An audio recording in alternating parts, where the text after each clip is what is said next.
Hello, everybody. If it's Wednesday and an early show, it must be Warhammer.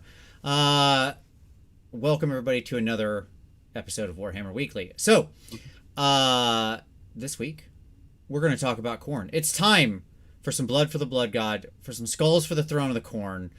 It is time to talk about, I think, one of my more favorite books that I've seen in quite a while come out of the studio. I am very excited about this. I didn't expect to be, but I am. And so, joining me as always, my one and only co-host, it's Tyler. What's up, buddy? How you doing? Who hasn't been here in like 2 months. Hence the irony. But That's the fun of yeah, saying that. Yes. yeah. Good to be Uh, here. it's good to have you, Tyler. I'm feeling much better this week. I'm rested. I'm recharged. I Sound am no good. longer down with the sickness, so I feel good. Yeah, You're lucky you skipped Adepticon apparently, as just everybody got sick. Like yeah, everyone got sick. yeah. I So had hey, 5 friends. Yeah, 5 people I know so far. That's the count. Yeah. yeah, it's just like dominoes. Everybody got sick, buddy.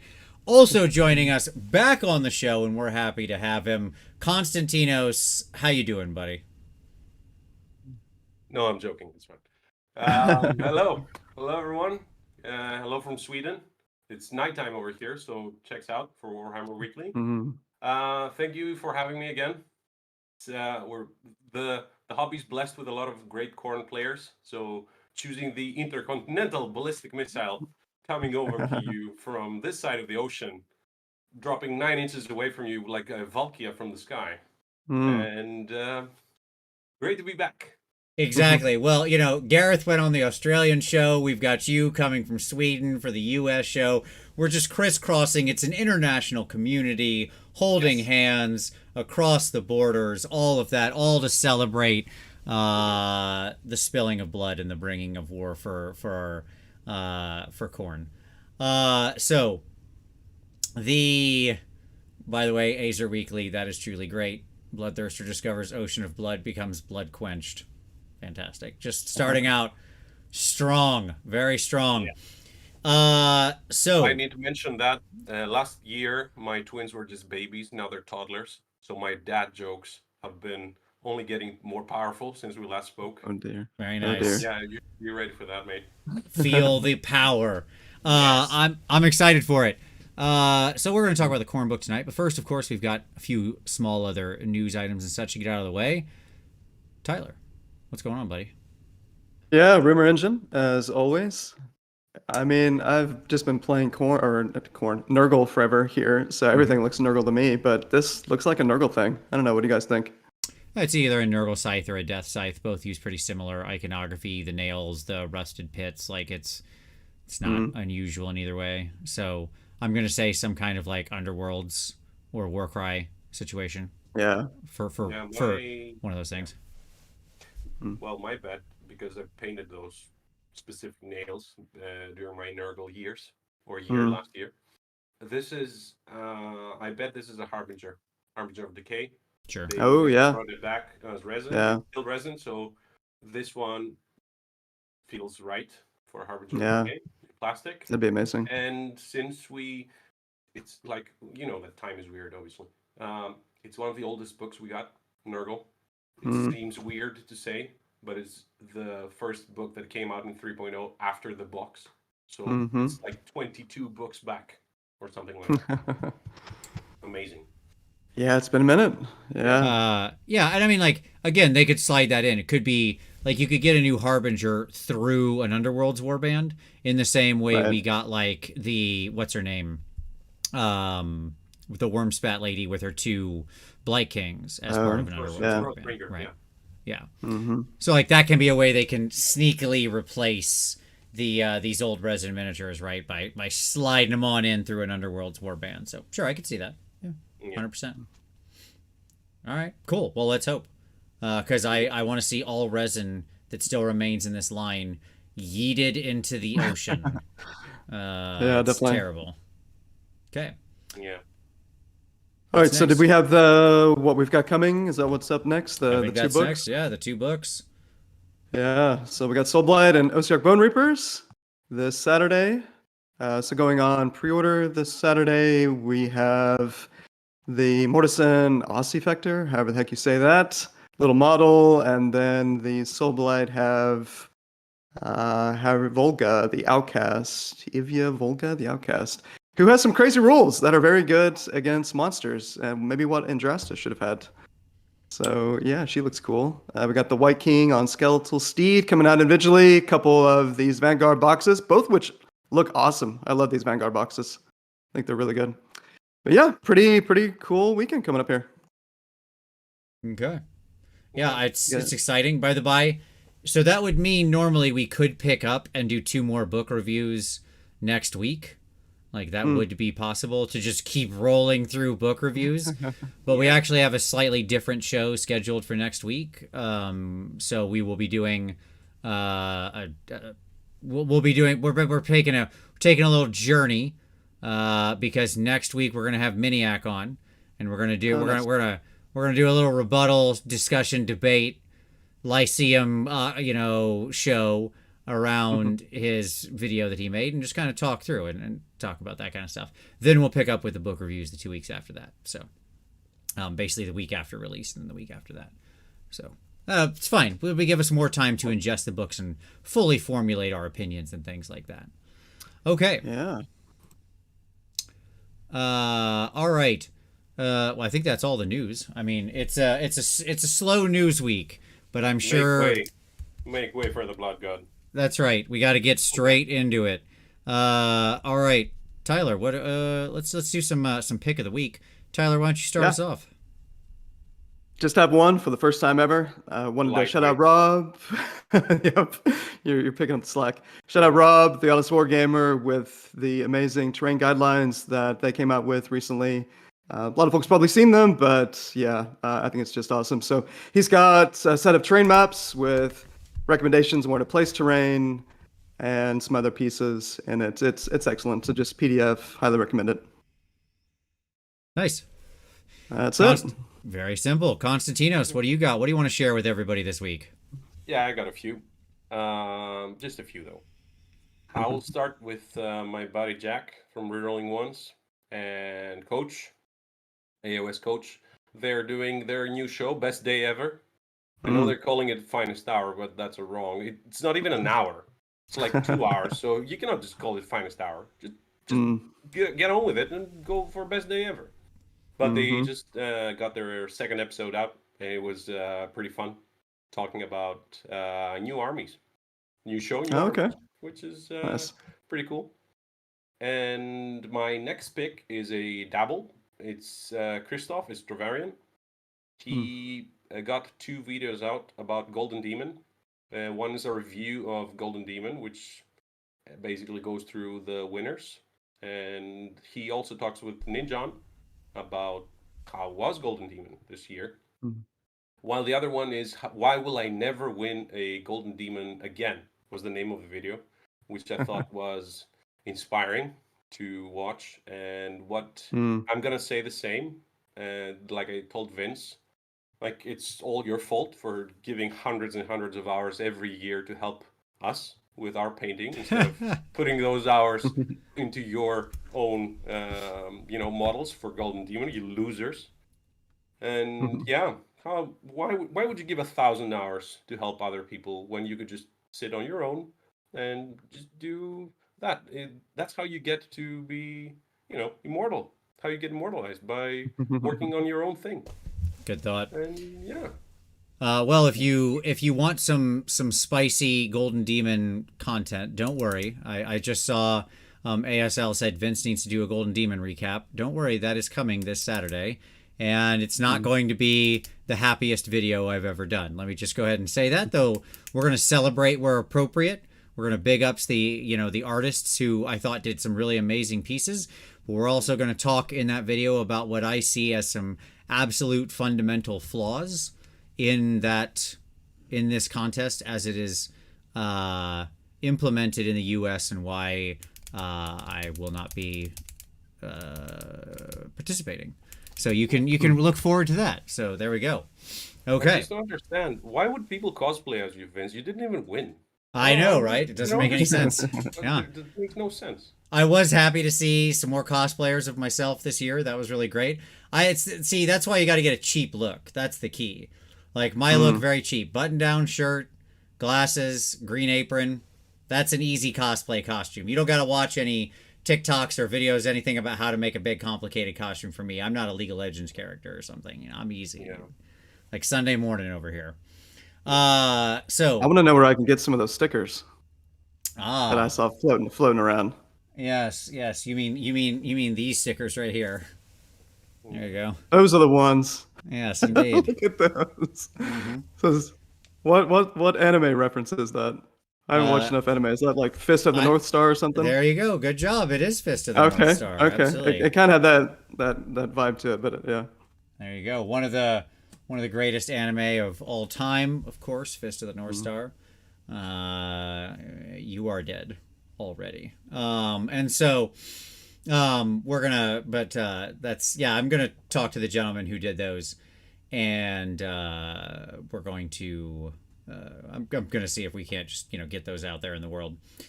At any rate, my pick of the week is going to be. It's not that video coming on Saturday, although hey, watch that too.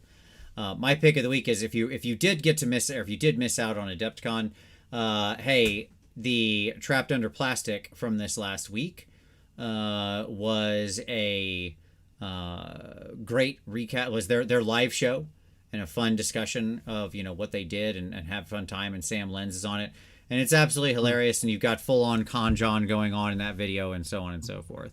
So check it out. It's a very entertaining time that completely goes off the rails by the end of the video, and you love to see it. We'll be back to doing Warhammer Weekly live next year at Adepticon as well. So look forward to that. This year didn't work out because of various and sundry scheduling reasons. But next year we'll be back to doing a live show as well. So looking forward to that. Okay.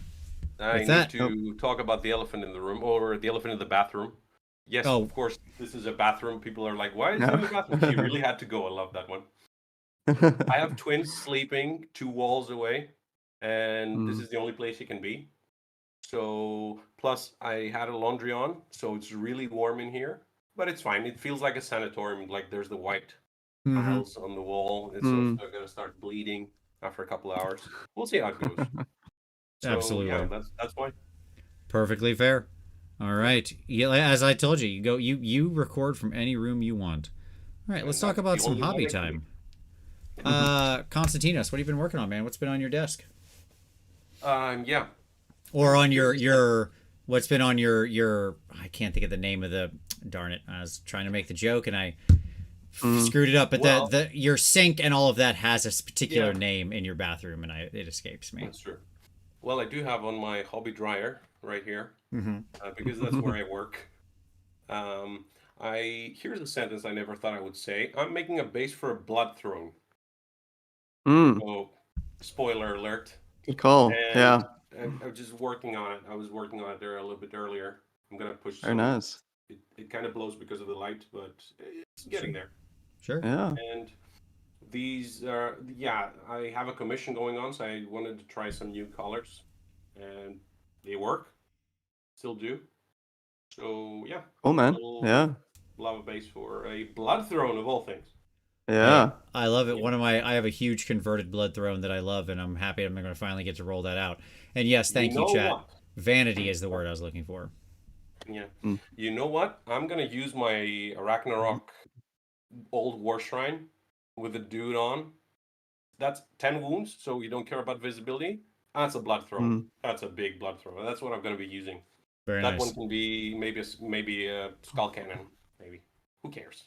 Yes, mine's converted out of a combination. I took the whole Blood Throne Skull Cannon kit, shoved it together with the Coven Throne, and then put a bunch of people just hanging all over it, Mad Max style, with drums and stuff. And then I've got my blood person is old Helibron up top. Anywho, Tyler, what have you been working on, man? What's been on your desk? Yeah, I am getting close to having 2,000 points of Nurgle actually done that I have mostly painted in time. I've got a deadline, the usual that all of you guys and gals have always had over the years. Have a tournament, that's your hard deadline, April 29th. I got to get 2x5 Blight Kings, 2 Blight Lords, and I do have a friend that's helping me cheat a little bit. He offered to paint up my Guo, so he's getting that done for me, and that will finish it off. But yeah, Very nice. rock and rolling, almost there. I love it. First I army. love it. We've done it. You're fully converted at this point. Unfurl the banner. You know what Yeah. it's time to start thinking about, Tyler. The next Time to 2,000 start- points. The That's next, right. The Time to next start army. thinking about your second army. That's right. You got it. Yeah. May I Yeah. interest you in the Blood God? Absolutely. I did have. I Very had 2,000 points. chunky Constant. models. There we go. Yeah, Dinos. Yeah, man. I had back in 2017. I had 2,000 points. One of the many armies I sold that I should not have. Yeah, always loved Khorne. Yeah, this is a rookie mistake. You do not sell Chaos armies. Yeah, I have especially Chaos armies. things Yeah. like 14 Korgoraths or something for peanuts, or like Sure. 24 Skull Crushers, something like that. Oh yeah, People are you like, used to be able to buy oh, those guys in uh, like bags for a couple dollars. Yeah. People would just sell them Yeah. off en masse. Yeah. You don't Yeah. sell Chaos armies. What are you thinking? Yeah. Yeah. I have like a Well, 1 gallon Ziploc bag full of juggernauts. Just juggernauts. Just big Yeah, bag of here are juggernauts. Here's a 2 starters in a bag. Yeah. There you go. From the 1.0. Still Absolutely. work. Still plastic. Yep. Mm. Still good models. Plus, when you just got the Juggernaut, you can just put either little guy on top. It's fine. You Yeah. just like, Oh, yeah. slide a little dude on, whatever your dude is, you're good to go. Mhm. All right. For myself, I've actually spent not as much of the week hobbying as you would imagine because I was recovering, but I did actually get some good hobby in, but I can't show what I was hobbying because it's for another video that someone's doing. It's a sort of quasi commission piece for someone, so there we go. But in the future you'll see it. It will be a video. I was actually working on the video earlier today, so at some point in time you'll see it. Anywho, enough of this. What are we doing here, messing around, talking about these other things when we should be talking about the Blood God? So let's get straight into it. Let's talk about Khorne. The Blades of Khorne 2023 Battletome. I had the feeling for a long time that this one was going to be a good one. I know this has gotten some mixed feelings, but for my money, I think this is a great tome. It hits kind of all the beats I wanted to see hit. Number one of which being Khorne feels like Khorne to me. There are some units in here that hit real hard. Things want to get in combat. They can mix it up. There is lots of quality of life changes to be found here. This is such an easier book to play, to navigate. The skill floor was lowered way down, while somehow miraculously not really lowering the skill ceiling. Like, this actually walks the line pretty well between Timmy and Johnny, where you can have a very straightforward sort of mode of play for players who just want to like take take their things they like and go smash people. That is a very valid play mode for this book, and it will do just fine. That is to say, think of it like leaning a little more Iron Jaws. But it also has a really strong sort of Johnny element to it in how you use your various pieces, the synergies that are in place here, exploring different units, while also then really allowing for some extremely smart plays to execute and make the difference between winning and losing. The way I would describe this is it's Iron Jaws meets IDK, is honestly what they managed to somehow nail here, which is a strange thing, but I guess there's they want to punch and there's blood in the water, so hey, there we go. Some of the heroes and units are still underwhelming, as one would expect. I mean, there's just a vast number of scrolls in play here. The internal balance is still not perfect, but that's just never going to be the case with these sort of super tomes, as it were. And there's much better role distinction between units. That is to say, like, things feel much more like, hey, this is your dedicated hammer, this is your dedicated anvil, and so on and so forth. So that's my summary. And Bree, we'll talk about the tankiness, because there are some extremely tanky units in here in a very discrete and specific way that I am okay with, that I actually think makes sense. But we'll talk about it. Khorne can mix it up. It's a melee book. Like, it should feel tanky and sometimes, but it should also feel killy. And I think they actually did a nice job of balancing the two. Okay, Konstantinos, give me your 40,000 foot view. Where you live in here? Yeah. I love the book. Really, really adore it. I think it's... My initial thoughts was I wasn't expecting that this book will stay at such a Johnny state, but still feel like Khorne, and yet they nailed that. Like, Khorne used to be bubbles everywhere, jumping through hoops while simultaneously staying within those hoops. Yep. Like, what you said about the floor and the ceiling, this is how I felt. It feels that this book has the player's floor and the player's ceiling are whatever they are with this book. Right. And different Battletomes do it differently, so there's something for everyone. It's not just what you like aesthetically, but what vibes with you. I thought the idea between Iron Jaws and IDK is a very good one. Mortal Wounds hurt all those three armies. So there are some answers. Yeah. All three are melee, mostly. Not... All right, IDK maybe not as much, but they're elves, they steal, they cheat, you know that. I felt that 4D chess experience that you would have while playing another good Khorne player, two good Khorne players playing each other. I had one that it feels like an out-of-body experience nowadays, but it was like a 4-hour match against one of the best Khorne players in the world. And it felt like, all right, I know what's going to happen 2 turns from now, and he does as well. So it was like that. That's kind of gone. Everything is a bit more resilient. Everything got a little bit more rend. It's a bit more damaging. And it's a melee army, as you would expect. And its tricks are movement. In fact, the two biggest advantages in this army is that it has the best allegiance ability in the game. It did as well in the previous book. Basically, you would get to move or fight or charge in the movement, in the hero phase, in the opponent's hero phase as well. That's still there, kinda. Charge is gone, which is a big loss. I miss the charge in the hero phase more than the 6-inch pile-in, for example. But not to get too technical.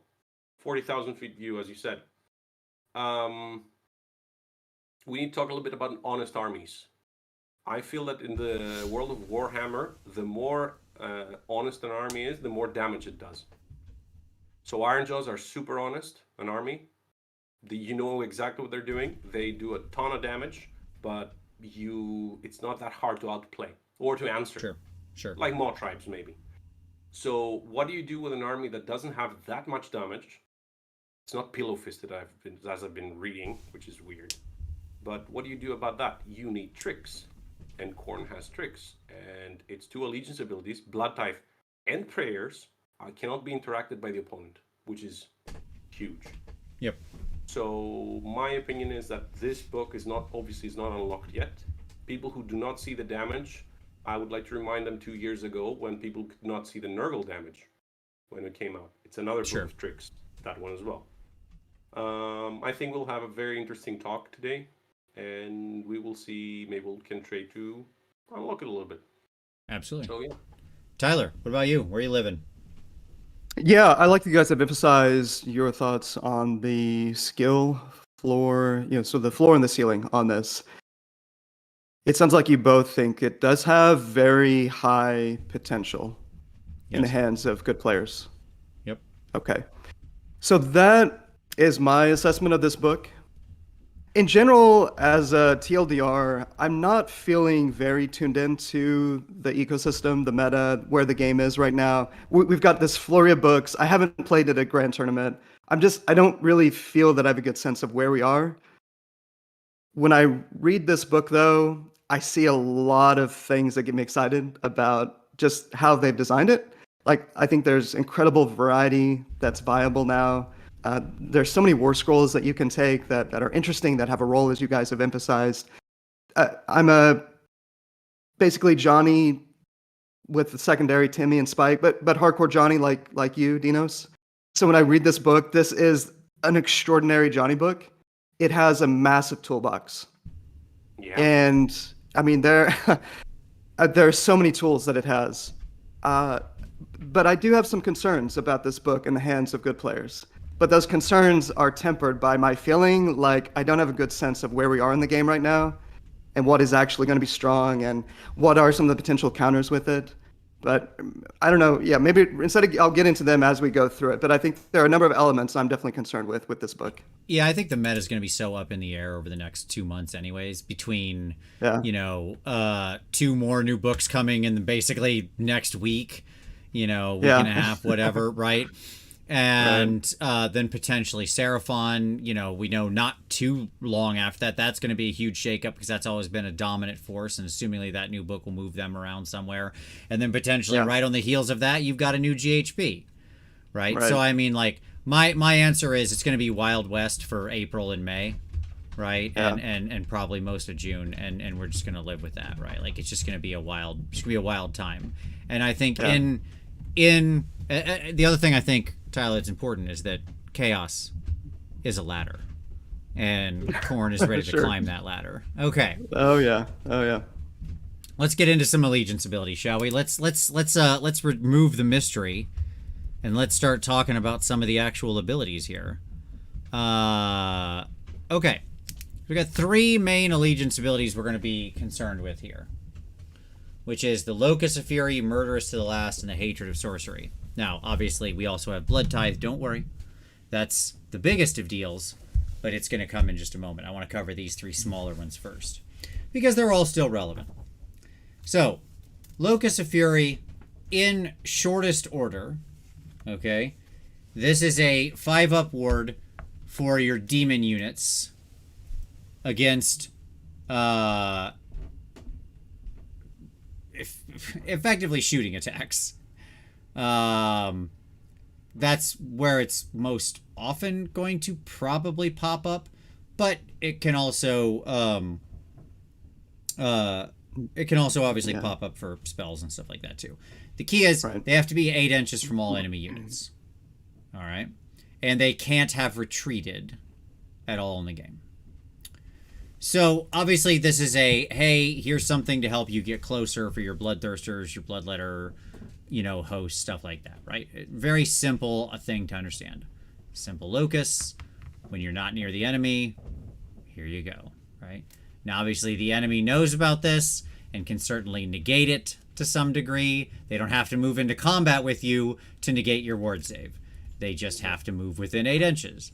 Not the most impossible thing to do, right? So, but, it's perfectly good ability.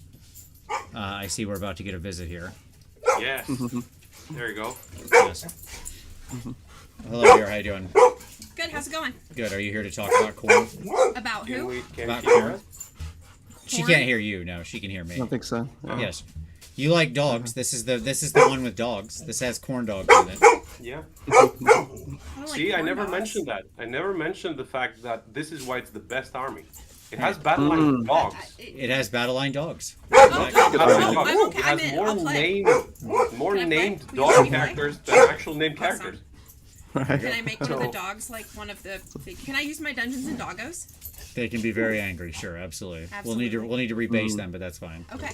All right. All right. Very good. All right. I like that Tyler's here and not Tom. Most people are. Team Tyler. That's right. Oh, and I want to go to Sweden. Sure. Yeah. We'll see what we can. Yeah. You can come visit him. That's what he See? said. There we go. Okay. All right. Very good, dear. All right. Hit like for the dogs. This needs to be mentioned, not just like for the dogs, although they're perfect, but like for the fact that Khorne has not just one battle line, it has battle line dog cosplayers. Absolutely. Okay? Right? Yeah. It has 3 named dogs. It has Riptooth, it has Karnak, it has Gristlemaw. There are more named dogs that are named characters in the whole other armies. Okay? So... Good argument. How can you beat that? It's absolutely true. Yeah. It's absolutely true. Oh, local experience, you were saying, yeah. Yes, and I'm happy I managed to set off dogs all across the world who are now barking at my dog. There's no way, however chaotic Khorne's dogs are, there's no way they're even close as to chaotic as my dogs. Like they are true agents of chaos. All right, so we were talking about the Locus of Fury. So, I mean, pretty simple here, right? Like it protects you when you're at a distance, sort of a first round alpha strike protection thing, that sort of thing. May I mention something? Sure, go for it. One of the first things that one does when you play Khorne is you're like, okay, I'm gonna go Blood Sacrifice now and deal D3 damage, 3 damage, always, to get a Blood type. Well, now that D3 damage can be warded off. Sure. Which is Yeah. something that is not it's not a small thing. You don't want to get wounded. You really don't. And I love that. Like that. Have you mentioned the retreat thing already? I did, yes. If you retreat, you lose it, yes. I love the retreat, the no retreat, and hate it at the same time. I love it. And Sure, hate of it. course. Like, it's such a teamy thing. Like, Khorne is by far the biggest drama queen in all of Warhammer. It used to be that Blood Tithe went away the moment he did a simple thing for you. No matter how little, he'd be like, fine, start from the top now. Or rolling a 1 for prayers used to be D3 damage. He'd be like, you missed the high tone, you garbage. Or, I don't know, it's Leviosa, not Leviosa. Something like that. Sure. For Khorne. Now he's more mellow. A bit more mellow with Khorne. Age has kind of given him some perspective. I picture him more sarcastic. Like, you got the demon who's retreating, and the demon's like, there was a tactical advantage to be gained, oh lord. And I want to think that Khorne goes like, I'll take your word for it. That's Very nice. Yeah. And I really like the fact that we get a 5-up. It's something that the army was missing. Sure. The shooting part. And I think they did a good job giving it only to the demons, because the Bloodbound got their own thing as well. That's right. Yeah. Yeah, and I will say there's not really a lot of ward saves in this book, to be clear. It's actually like I would certainly say that mortal wounds, shooting, not spells as much, because we'll talk about the lower thing, but this book has some amount of, especially your demon units are fairly inured to magic, as well it should be. But certainly those kinds of things are pretty great. I played a game of my Skaven against Khorne, and it was really great fun, because I have a lot of units. He can pick up a lot of blood tithe, but he's very weak to my mortal wounds, like, because I have a bunch of different sources of that. So I can, it amounted to this really great sort of back and forth game, right? Yeah, just where both were able to sort of lean into an interesting advantage / structural weakness of the opposing force, or whatever you want to say. Right. So, all right. I had the same experience, man. Yeah, same experience with Nurgle. Yeah, there you go. The more ones that they do. Yeah. Murderous to the last. Love this ability. This is fantastic. Each time a friendly bloodbound model is slain by an attack made with a melee weapon, you can pick one enemy unit within 3 inches of that model and make a murder roll. First of all, murder roll is a great rule. The fact that it's actually like bolded because it's a game term is fantastic. Okay. So you can make a murder roll. On a 5+, that unit suffers 1 mortal wound. If the slain bloodbound model was a hero, make 3 murder rolls instead of 1. As my friend, as I mentioned before the show, who plays both Stormcast and Khorne, those are his 2 main armies. He's also a Night Hunt player to some degree on the side, but those are his 2 mains. And he was like, why isn't this how the Stormcast thing works? This is so nice. He was playing like a basically mostly bloodbound force. He loved making murder rolls. It was great. He was all about it. So yeah, fantastic ability. Tyler, what do you think of murder rolls here? Yeah, big fan. Yeah, and there are ways. Obviously, it's just melee, so there are a number of things that can happen in this game where you're not going to be able. It's like you're always going to get murder rolls, so it may not have as much impact in some games as you might think, but yeah, it's meaningful. I'm a big fan of it. There are ways you can get, I think, like double up on the murder rolls, gore tide, or I don't know, some way in the book you can go from one roll to 2 rolls, which is cool. There are some ways to add to murder rolls. What I found was so funny was realizing just how scary, stupid, ultra cheap, as we'll discuss, Blood Reavers become because they're backed by murder rolls. As I was like, I'll just clean these away. And then I cleaned them away and I was like, oh God, why? Blood Tithe, murder roll, and there's a certain Blood Tithe ability for 1 point that they're really good at as well. Blood Reavers are crazy for what they can do. Yeah. Yep. We're Khorne, but you're getting creamed. That's what they're going for. I love the Murderous to the last as well. I think the fact that it's 3 inches and not the thing that killed the model, that's amazing. It's 3 inches away. My only issue with this is that they missed a big chance by naming it Murder Roll. Come on. it's a bit boring. It's Khorne models exploding, Mm. popping, you might say. Should be the popcorn roll, obviously. You grab you lose 3 blood warriors, you grab your dice and you go popcorn. Nice. That would be pretty Like good. that. Yeah. I'm always going popcorn. Popcorn. Sure. That's what I'm doing. I'm getting so annoying to my friends because I'm going blood type, and Khorne says Oh no, yeah. or popcorn all the time. Yes. And yeah, excellent rule. Yeah. Agreed. And then lastly, we've got the hatred of sorcery, something that kind of should have probably always been around in some form, in this form. Like, Khorne hates wizards, obviously. They only missed one trick here, okay, which I'll talk about in just a second. But hatred of sorcery is each time a friendly Blades of Khorne, this is everybody, demons and mortals, unit is affected by a spell cast by an enemy unit or the abilities of an endless spell summoned by an enemy unit, you get to make this roll. On a 5+, you ignore that spell's abilities, and you receive a blood tithe. All great, love everything about it. Which means that if you're talking about a demon unit, obviously you could then be, and it's like a spell that causes mortal wounds, you could be rolling a 5+ to ignore the thing, and then a 5+ ward against the mortal wounds the thing causes. Very inured to magic, which is exactly what we would expect out of Khorne, so I have zero problem with this. Here's my only problem of hatred of sorcery. This is the only trick they missed. So Locus of Fury goes away if you retreat, for obvious reasons, right? Like, Khorne isn't happy with that. Hatred of sorcery should go away if you have a wizard in your army. Like, if you have the wizard keyword in your army, then you immediately lose hatred of sorcery. That's the only thing I wish, because I truly despise when people ally in and put spellcasters, wizards specifically, not priests, obviously, into their Khorne lists. I'm like, Khorne is displeased with you. Yeah. Right? So it should be like, if you cast a spell, you lose hatred of sorcery, like, or something like that. That's harsh. Hey, look, if we're gonna do this, let's do it. Okay. I agree.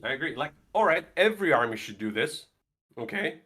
I don't know why is everybody piling on Khorne when you had Nurgle in the previous book having run and charge. The fastest army of the game was Nurgle. Anyway, it doesn't matter. Oh yeah, that was stupid. Hatred of sorcery. You were into economics, I think. We should talk a little bit of economics. You know the term of perverse incentive. That was how they failed in the previous iteration. When we first got this rule a year ago, it failed its purpose spectacularly. It didn't say enemy spells and enemy endless spells.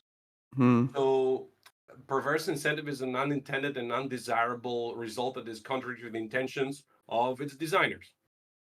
There's a kick-ass name effect, the Cobra effect. Like, it's called the Cobra effect, so now people are interested. Press like for the Cobra effect. Basically, it's an anecdote in colonial India when the British were concerned with the number of cobras in Delhi. So they put a bounty on the cobras. And for a little bit, it worked. And then suddenly, cobras were back. People were bringing them lots and lots. And turns out they started breeding them. They started breeding cobras and kill them and bring them to the Brits.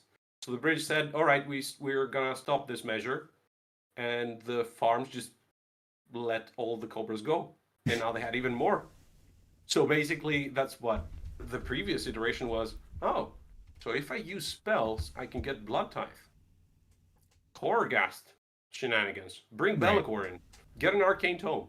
Yeah, but Khorne is spells. Yeah, I know, but I like my blood tithe. Right. I'm sorry, it's a game. Oh, so that's what we call the perverse incentive. It's funding fire departments from the number of fire calls they get. That is not a good idea. Right. Like, you don't want to do that. You don't reward fire departments that do the most work. That's not what happens. Anyway, now they fixed it. Now it's and it's on a 5+, not a 6+. So I played quite a few games in preparation for the review, and also because the book was in my hands. So I played a match versus Lumineth in preparation like 3 days ago. I played the classic techless build, the techless castle, and my opponent was very good. He played it really well. Close game as well, but his big mistake was he threw the Rune of Petrification out. That thing has 2 effects. Yep. and it pings twice. So damage and -1 to run or charge, one of the two. Yep. Start of movement, end of movement. For any unit within 6, that is 4 effects, 4 dice per unit. Sure. My unit swarmed that thing like it was Walmart on Black Friday. So everything came around. I got 7 blood tithe. She couldn't unbite it fast enough, and I got a few mortal wounds here and there. Nobody cared. I lost like a couple blood reavers. Obviously, he didn't use it again in the rest of the game, but I did get my blood tithe there. Did he use Searing Light in that game? Searing Light from Teclis? No. Yeah, because Of normally with course Searing not. Light, you hit the opponent's potentially entire army through the spell portal. If I you do would that love with something that. like this, I oh would yeah, love that. absolutely, you would be potentially generating an enormous number. This is one of the ones that have me a little concerned. Just, I mean, obviously, Khorne should be good against it, but it's this plus it's this as one of the elements that clearly makes sense in terms of the theme, the narrative, the nature, the design of the army. They should be good against magic, but it's you stack that with some of these other elements that they're going to be really good with. It has me a little concerned. But yeah, this is what it generally should be. But This is, I don't know. This is why I said the only reason is if it had the kicker on it that it went away, it would Yeah. I would have a lot less concern over that, because then it's largely under the opponent's control, right? They can just Well, not they did throw give- the rune of petrification out there. They did give a lot of incentive to not take the Arcane Tome. That's how it feels. Sure. Like there's few There- armies that do not have Arcane Tome as their top 3. Yeah. That does not make the list in this book. That's how it The- feels.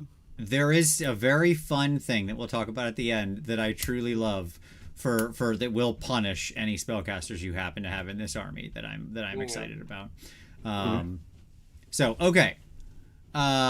Cool. Let's keep going.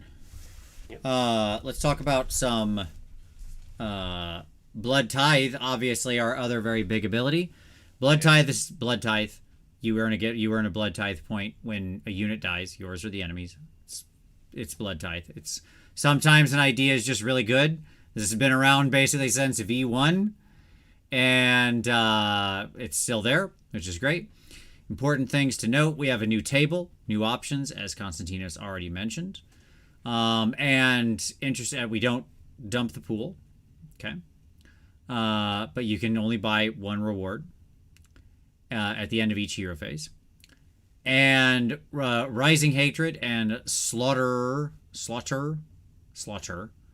Triumphant can both be hit multiple times over the course of the game and will continue to stack with each other, being cumulative. Rising Hatred being the +1 to hatred of sorcery rolls, and Slaughter Triumphant being +1 to the attacks characteristic of all your units. Yeah.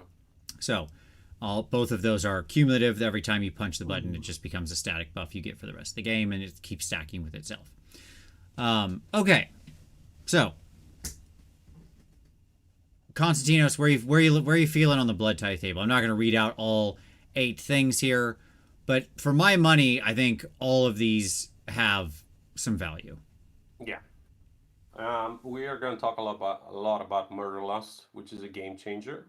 So I'm gonna leave it for now. I'm gonna say that I love the meatball, the Sure. Khorne going like the meteor finally works. It used to do an average of 0 damage in the previous book, which was amazing. And now it deals about 3 damage to a model, or 5 if it's 10 wounds or more, which is a very good assassination thing to do. There's finally Khorne gets a little bit of projection, like a little bit of damage projection that we didn't have. So I really like those 3. Blood Tithe. Apoplectic Frenzy is still there for 4. You get to fight, and it's really good. I want to say something about the number 5. I don't think it's a good choice.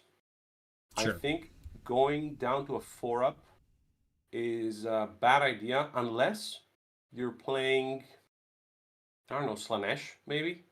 An army whose spells are only offensive and pretty much devastating. Because if you go to a 4-up, nobody's going to cast spells at you. Sure. That 5-up is the best level of, like in a psychological factor, your opponent's like, all right, it's a 5-up. It's not a 4-up. Sure. I can still do it. while Yeah. 5 is 1 out of 3. It's amazing for blood type. I'm like, shoot, watch you do it. That little Swedish came out, so it'd be my guess. But anyway, I don't like the 4-up. I don't think it's going to see too much play, except with a few armies that can help it. And as for the rest, rend until the end of the phase. I don't think that would. The script, empty space there. Well, it's until the end of the turn. Yeah, You're talking about heads must roll. Fine, Yeah. fine. Until the end of the turn. Yeah. All right. That's fine. Whatever. It's a coup de grace. That's it. When you want to finish the game. We reinvented the Iron Jaws wand. We can get a +1 attack once per battle and +1 rend once per battle. Because how many times are you going to do it anyway? So yeah, good for Khorne. Getting to learn from Iron Jaws. Yeah, the blood type table is great. The number 2 needs to be mentioned in the next errata, in the next FAQ rather. Can you use it once per turn? Can you show me where it says that you can use it once per turn? I don't think it says what they think it says. Sure, because it's using a different timing, so it's hence using different sort of ignition rules than what's above. It does. If you use it, you cannot use one at the end of the hero phase. Okay, can I do it again for a spell? Yeah. It's not there. It's not there. You know what we mean is not good rule writing, and you get the FAQ to fix that. So yeah. But what am I even talking about? I would love to hear Tyler and talk about Murderlust. Let's just talk about Murderlust, because look, the 1 blood point cost ability is one of the strongest on this table. I mean, look, not that adding 1 to the attacks characteristic of everything in your army, like if you're really ramping Blood Tithe, like in the situation you described, Konstantinos, right, where you just suddenly were just shooting up to like 1 million, right, because of hatred of sorcery or something. Hey, great, go nuts. You got luxury points. You can start spending like crazy, right, between that and your prayers and everything else. But if you're in a situation where it's a little more controlled and you're sort of mostly being fueled by actual units dying as opposed to the prayer or whatever, I mean, Murderlust for 1 point is an extremely strong ability. Extremely strong. Have you experienced it in any of your games, Vince? No, nobody has used. Everybody's been using like apoplectic frenzy on me, and the kind of stuff you would expect. Gotcha. But yeah, I mean, obviously this is one of those where the skill expression will come into play heavily. Yeah, I think Khorne needed it. I think it's the one thing that they needed. It's you think they need to be able to finish within 3 inches of enemy units? Yes, because we don't have Unleash Hell. Why? Almost. We do not have Unleash Hell. We're not the dumb guys that we need to charge. And you're like, yes, charge my screens. I can shoot you. I'm a melee army that needs to be able to play the game that you're playing. So if I cannot do that, you will not do it either. That's how it looks. And it's a D6 for 3 units. So movement is super important. But it's not something that your opponent cannot work around. It's not easy to do. But sometimes you will be stuck in combat, and this is an army that likes to charge. You get 2 of the 6 sub-factions, they get stuff for charging. One of the best units in the game that deals its damage by charging. So you do, and plus, you use 1 Blood Tithe, and you don't get to use anything else. If your opponent is casting a really important spell, you need to stop that spell. You cannot use Murderlust. And so on and so forth. It's not an auto one. It's not an auto cast, if we can call it that. You need to trade away things for that if it's an advantage. If you just use it, maybe it's because your opponent is giving it to you. But not the more you play against it, the easier it will be to say, all right, maybe I can lure him in with that so he could not give me that, he can allow me that spell, or she. So that's what I'm saying. It's not also every hero phase you get to move. No, it doesn't work like that. And it's a D6. I was like, all right, I need a 2 up to get that objective. I rolled a 1. I'm like, oh well. Sometimes you're going to be rolling 4s and 5s and 6s all game long. It's still something that the army needed. I didn't know we needed it, but we did need it. That's how give an edge. I have 2 things to say about it. Here we go. Yeah. Right? Number 1, it should be stated that it's extremely powerful with your cheapest units, right? So moving around things like extremely cheap heroes and pulling them in so they can hold somebody and pin somebody, or the aforementioned Blood Reavers, which is a very strong move to just pull them in. You've shut off their ability to charge. You're pinning them on the corner. You don't ultimately care that much if the unit dies anyways. It's just more blood tithe, right? And then that does set up your ability to charge with the units you want to charge with next time, because they're busy next round as they're busy fighting themselves out of this nonsense that they're in your turn, right? Or in their turn, sorry. So that's number one. Like, let's not pretend like you're doing this with your good charging units as your default strategy. Sure, sometimes you might, because whatever, right? But it's certainly not your default strategy. Your default strategy is to gum up the works. Here's my second point. Let's switch Brass Skull Meteor and Murderlust as far as like how many points they cost. Okay? Assume I could throw the Meteor for 1 and Murderlust was 3. Would the amount you use Murderlust change in any tangible way because of that? Yes. Okay. In a tangible way? Yeah, in a material Maybe way. Probably I would go 50-50 on what you're saying. It would change, but maybe not enough to make this. Yeah, that's my argument. I mean, sure, it's fair, 3 fair, versus fair. 1. It's by like, Yeah. it's going to move some.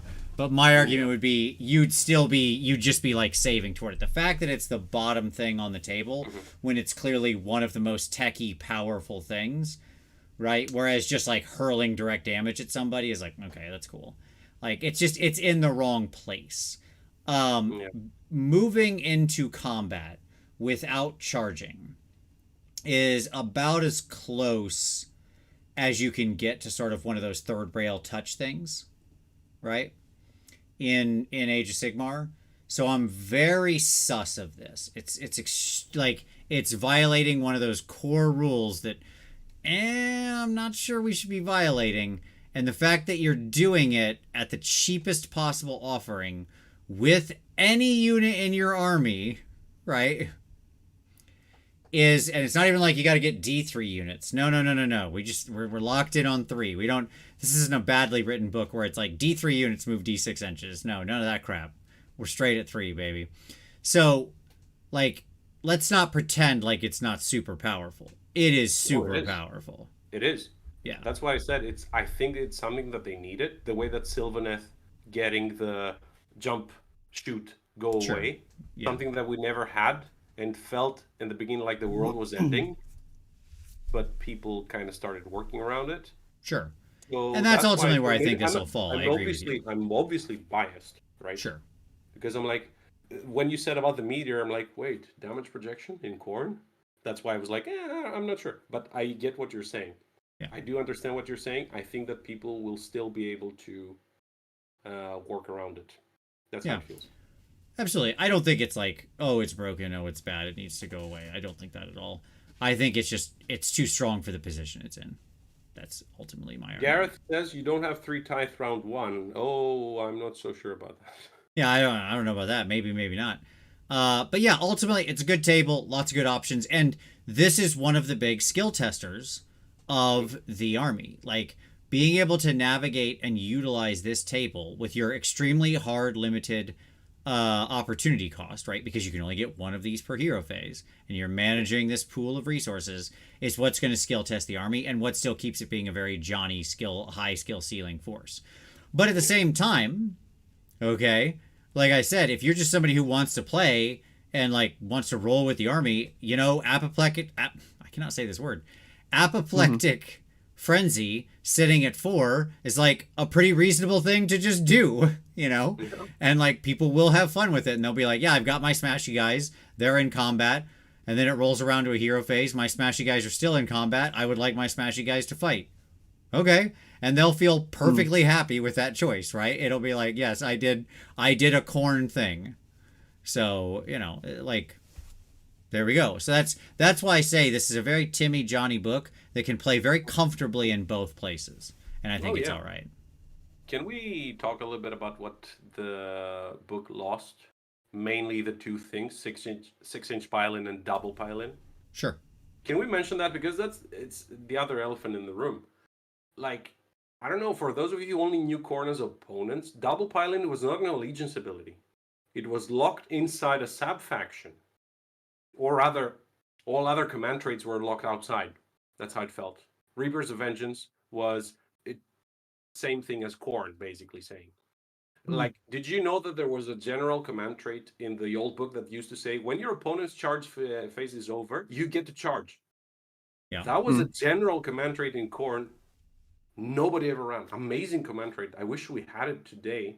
Kind of do. Nobody ever ran it. And like double piling, like what happened with double piling? We don't deal damage now.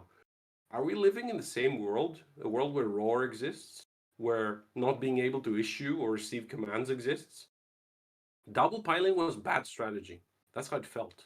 Like all the books seem to be balanced around that silly command ability, keeping everything else measured against it. That's what I mean a bad strategy, because I'm talking about the book. It is now gone. Good riddance. That's how it feels. I agree. 6-inch piling, technically still in the army's repertoire since the Exalted is still here. And the Exalted still has a 6-inch piling, but it's a bit better because you choose a unit to do it. Not everybody in the bubble can do it. So, yeah. Well, let's talk about the other part of the Blood Tithe table, which is summoning, which has also been, curtailed to a degree. And much like we saw with the Slaanesh book, you can also choose to spend your Blood Tithe on summoning, right? You have to have the Blood Tithe points set up 9 inches away, wholly within 8 of a Khorne hero, or 16 of the Skull Altar, blah, blah, blah, blah. 16, only within 16 of the altar. That's new. It and is. I really, really like it. Yes, they gave you the same thing as the pizza cutter in Slaanesh, right? Being able to summon within range of your terrain piece, which is good. Yep. 100%. It's fine. You're not a summoning army. You're more often going to yield a lot more benefits using your Blood Tithe for the particulars of the table we just had. That being said, the fact that this still exists and is yet another option on the table you're weighing against is another one of those skill testing elements of it, because like, when is it the right time to summon versus use one of these things, yada yada yada, right? It should also be stated that this is done at the end of your movement phase. You can't like summon in the enemy phase or something like that, just so we're super clear. Yeah, it's classic summoning. End of the movement classic phase. Summoning. Well, end of your movement phase. I think it's going to be used. Like, you can bring in a priest for 3 Blood Tithe, which is great. Sometimes you don't really need to use any Blood Tithe stuff in the hero phase. Everything can be in place. Or you really need a priest to bring in, or you need some dogs, because you already brought a priest that shows curse. And you can bring a few dogs that suddenly, here's 40 attacks with curse in your face. And one of the great things about Chaos armies is the mid-game summoning. Being able to bring stuff on objectives is one key strategy and a way that Chaos can win better than Order armies. And when you have an army that trades so well, you get to trade pieces. You will find sometimes that by turn 2, pretty much everything is dead, but you still get summoning. So I like the fact that it's both tables now. And you don't always, it always was both tables, but I mean, you don't lose the Blood Tithe as it used to be. Yep. And somebody asked, why is Bloodletter Host bold? Because that's the key word that the regular Bloodletters have now, basically, and it's telling you get that particular thing. It's to avoid confusion over all of the different Bloodletter keyword, just Bloodletter alone keyworded units, which many things have. So, okay, cool. Speaking of command traits, let's talk about some CTs and those sorts of things. Normal rules apply here. We're not going to go through every one, but I want to know. I actually quite like a lot of these command traits and artifacts. I found it very fun building the Khorne heroes. So let's get a take. Tyler, I'm bringing you in. You're up, buddy. What's your hot pick in the command traits? You can pick off either table, or if you're feeling saucy, you can pick one of both. Oh, I mean, Unrelenting Hunter leans into the movement tech. I think it has very interesting application, but the most obvious strong one in my mind is Firebrand, making your general a priest. They know 1 additional prayer from the blood blessings of Khorne. I think you're going to see a lot of Bloodthirsters as generals, probably with Firebrand or Unrelenting Hunter. I mean, this was the first thing I built was a Firebrand Bloodthirster who turned him into a priest. I was like, this is amazing. I want a Bloodthirster priest. That's fantastic. Because, yes, obviously for the demon heroes. Right on. Konstantinos, what you picking there? I love the fact that the Bloodthirster can take the cloth now. Spread the good word. Sure. Spread the good word, of course. Yeah, we have you heard the good word? Yeah. Well, in all of my games, I've only used the Bloodthirster Priest General. All of them. And I was like, maybe I can make a Blood Throne with bring more Blood Letters, which is a very interesting strategy. At the same time, that Timmy element, like, nope, I want the Bloodthirster Priest. Sure. I tried, I could not go away. So all games, 6 games now with this one. Yeah. Although I gotta say, Unrelenting Hunter on the Exalted. I hope it's not taboo to talk about Forge World, but having an Exalted. I mean, it's not like. I think it's nonsense because that thing's going to be yeeted into the ocean and not part of the army. But sure, you can talk about whatever you want, man. I don't know what you're talking about. Maybe in 4.0, but there's like 14 months away, or 15, whatever. You have a thing that can pile in 6. So with this one, like if it's within 3, it can pile in 6 again if it's already used it, and it can charge and it stops you from retreating. So it's a Johnny piece, obviously. Sure. I got Kabanda. I want to use him. And other than that, obviously Firebrand. What are we even talking about? It's the priest one. Yeah, I mean, if anything, the only problem here is that Firebrand is so cool and so unique. It's this wonderful, perfect, like, meteor strike. Like, Khorne is throwing the blood meteor down because it's hitting Timmy and Johnny square right in the same place. Like, Timmy's over here like, man, yeah, I want to have a Bloodthirster priest. And Johnny's over here like, yeah, I want to have a Bloodthirster priest. And like it's they're Wonder Twin powers activate, right? Like it's perfect. Although I will give a shout out to High Priest of Khorne, down in the Bloodbound thing, of chanting 2 prayers, is a really powerful and unique ability. Like this is one of those things in the game that's pretty hard locked that every priest only prays once. And so being able to chant 2 prayers is actually uniquely strong. Yeah. There is a, like, Lord of the Gore Chosen, in my mind, is missing a trick. So we need to talk about what Gore Chosen are. Gore Chosen are effectively the heroes that were in the Gore Chosen box, for lack of a more refined way to put it. It's all the little, like, foot melee assassin heroes. Yeah. Okay, that's who this keyword is. Well, anyway. Sure. Generically applied. You know what? I love people being like, what? Why aren't the Bloodthirsters dealing more damage? We'll get to that, by the way. And you're wrong. But anyway. Why aren't the Bloodthirsters dealing more damage? It's the lore. At the same time, they're like, why isn't the Mighty Lord of Khorne the Gore Chosen when the Gore Chosen are all the lieutenants? That's it. Yes, because he is the Gore Chooser. He's not the Gore Chosen. There you go. I have to give a shout out to my buddy who I stole that from, who during the game was like, just randomly was like, this is my Gore Chooser. And I had given him I made his list for him the first time when he showed up. And I was like, this is your guy. And he has this ability with Gore Chosen. This is a Gore Chosen hero. And he's like, okay. He's like, so this is my Gore Chooser.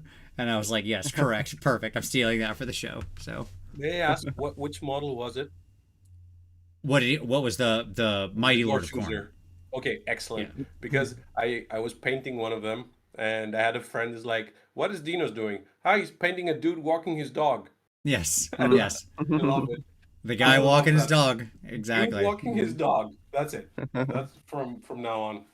Lord of the Gore Chosen would have been so much more interesting if it was like, add 1 to the attacks characteristic of melee weapons used by friendly Gore Chosen units while they're wholly within 16.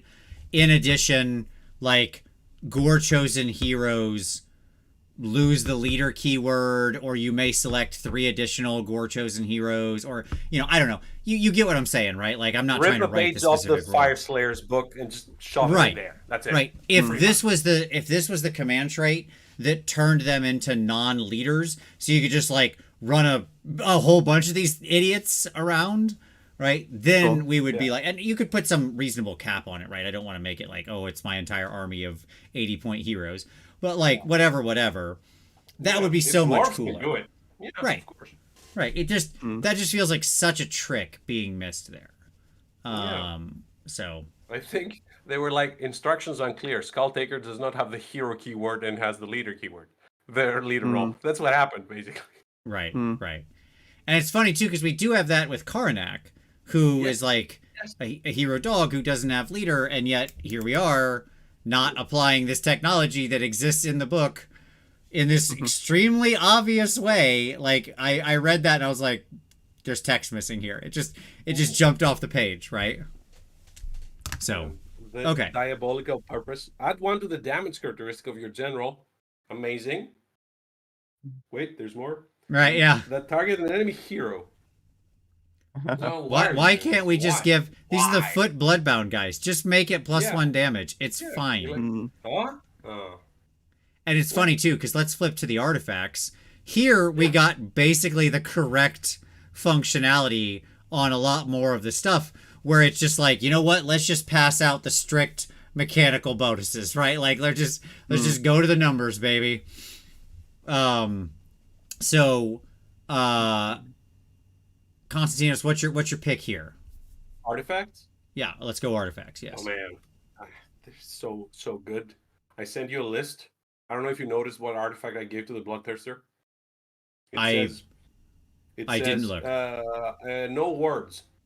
Or the 4-up. Period. Gotcha. Or maybe the ASF. I don't know. Roll a die. Yeah. That's what I wrote. But depends on how you want to play it. I'm leaning towards the no words. There are no words. I'm without words. That's what your opponent is gonna say. You leave them speechless. That's what the one I'm like the what's the name? Argath. Argath, the King of Blades. Cool name. That's my choice, and it's not an easy choice either. No, I agree. Like to me, Mark of the Blood Reaper, Argath, King of Blades, and Halo of Blood in the demon side are like all neck and neck. I could pick any of them. They're all good. They're all doing good things. Depends on what's in the meta, what I think is going to be relevant, like what enemy armies I think I'm going to be facing is basically going to decide which one of those things I pick. Because they're all strong buffs that are quite meta dependent as to the value. Again, the last game I played Lumineth, and I chose the 4-up against mortal wounds. Sure. And I talked to a buddy, and they said, yeah, but that was tailored. I'm like, what do you mean it was tailored? What if I got the no words on an army that gets a 5-up around Techless? Right. You don't get to tailor it. It's just great choices. Yep. Or +2 to Hatred of Sorcery rolls. There is no tailor there. They're all 4 demon artifacts. 3 of them are excellent. The 4th one can be, well, depending on what you play against, still can be an amazing choice. Sure. Yeah. Like, by the way, I just want to say I don't hate the Bloodbound ones either, although in general I like the demon ones a lot better. Like, Blood Rune isn't actually that bad. It is restricted. It's sort of at the end of combat. If you manage to wound a hero or a monster, you get a blood tithe point. It's just another interesting method at accruing blood tithe. Because all you have to do is put some wound on them. Like, I like that you don't have to kill them. You just have to actually make them bleed, which is fun. I like that. The problem is who is delivering. Sure. That's my only issue with it. Who's delivering? They kind of feel what you said about heroes being a bit underwhelming, especially on the Bloodbound side. I like the Crimson Plate, the 5-up. Yep, just straight up 5-up ward. Lord. Boom. Yeah. Yep. And then rerolling charges in a big giant circle is also not a bad effect, especially depending on what you happen to be playing, as we'll see in a moment. There's a particular Bloodbound subfaction that really, really likes the Banner of Blood a lot. Like a lot. And then, like Gore Cleaver's fine. Like increasing rend is not bad. At least, and it's all the time. It's +1 rend all the time. It got a bit nerfed. Yeah. From Gore Cleaver was a staple. Yeah. And it used to be double the damage on a 6-2 wound, which was very cool. But it's fine. It's mortal wounds on hit rolls. Whatever. Right. You want it for the rend anyway. To me, in my mind, you've got 6 out of these 8 artifacts that are in the conversation when I'm building an army, and that's pretty good. That's not what bad. I meant with the arcane tome thing. Yeah. Because your first enhancement is not going to be an artifact. Right. We'll get there in the next page. Yep. So let's talk about prayers.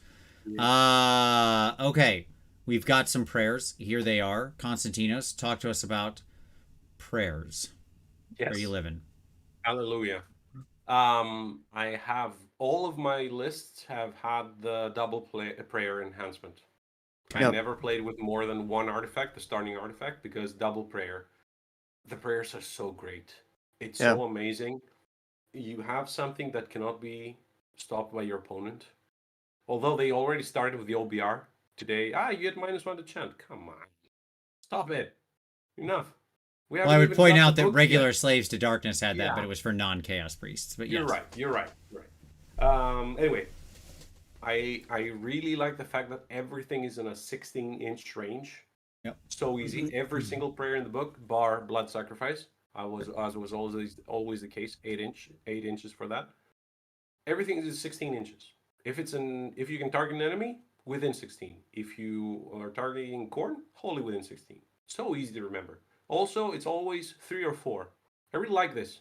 I really like this fact that it's clean. I'm glad they took that route.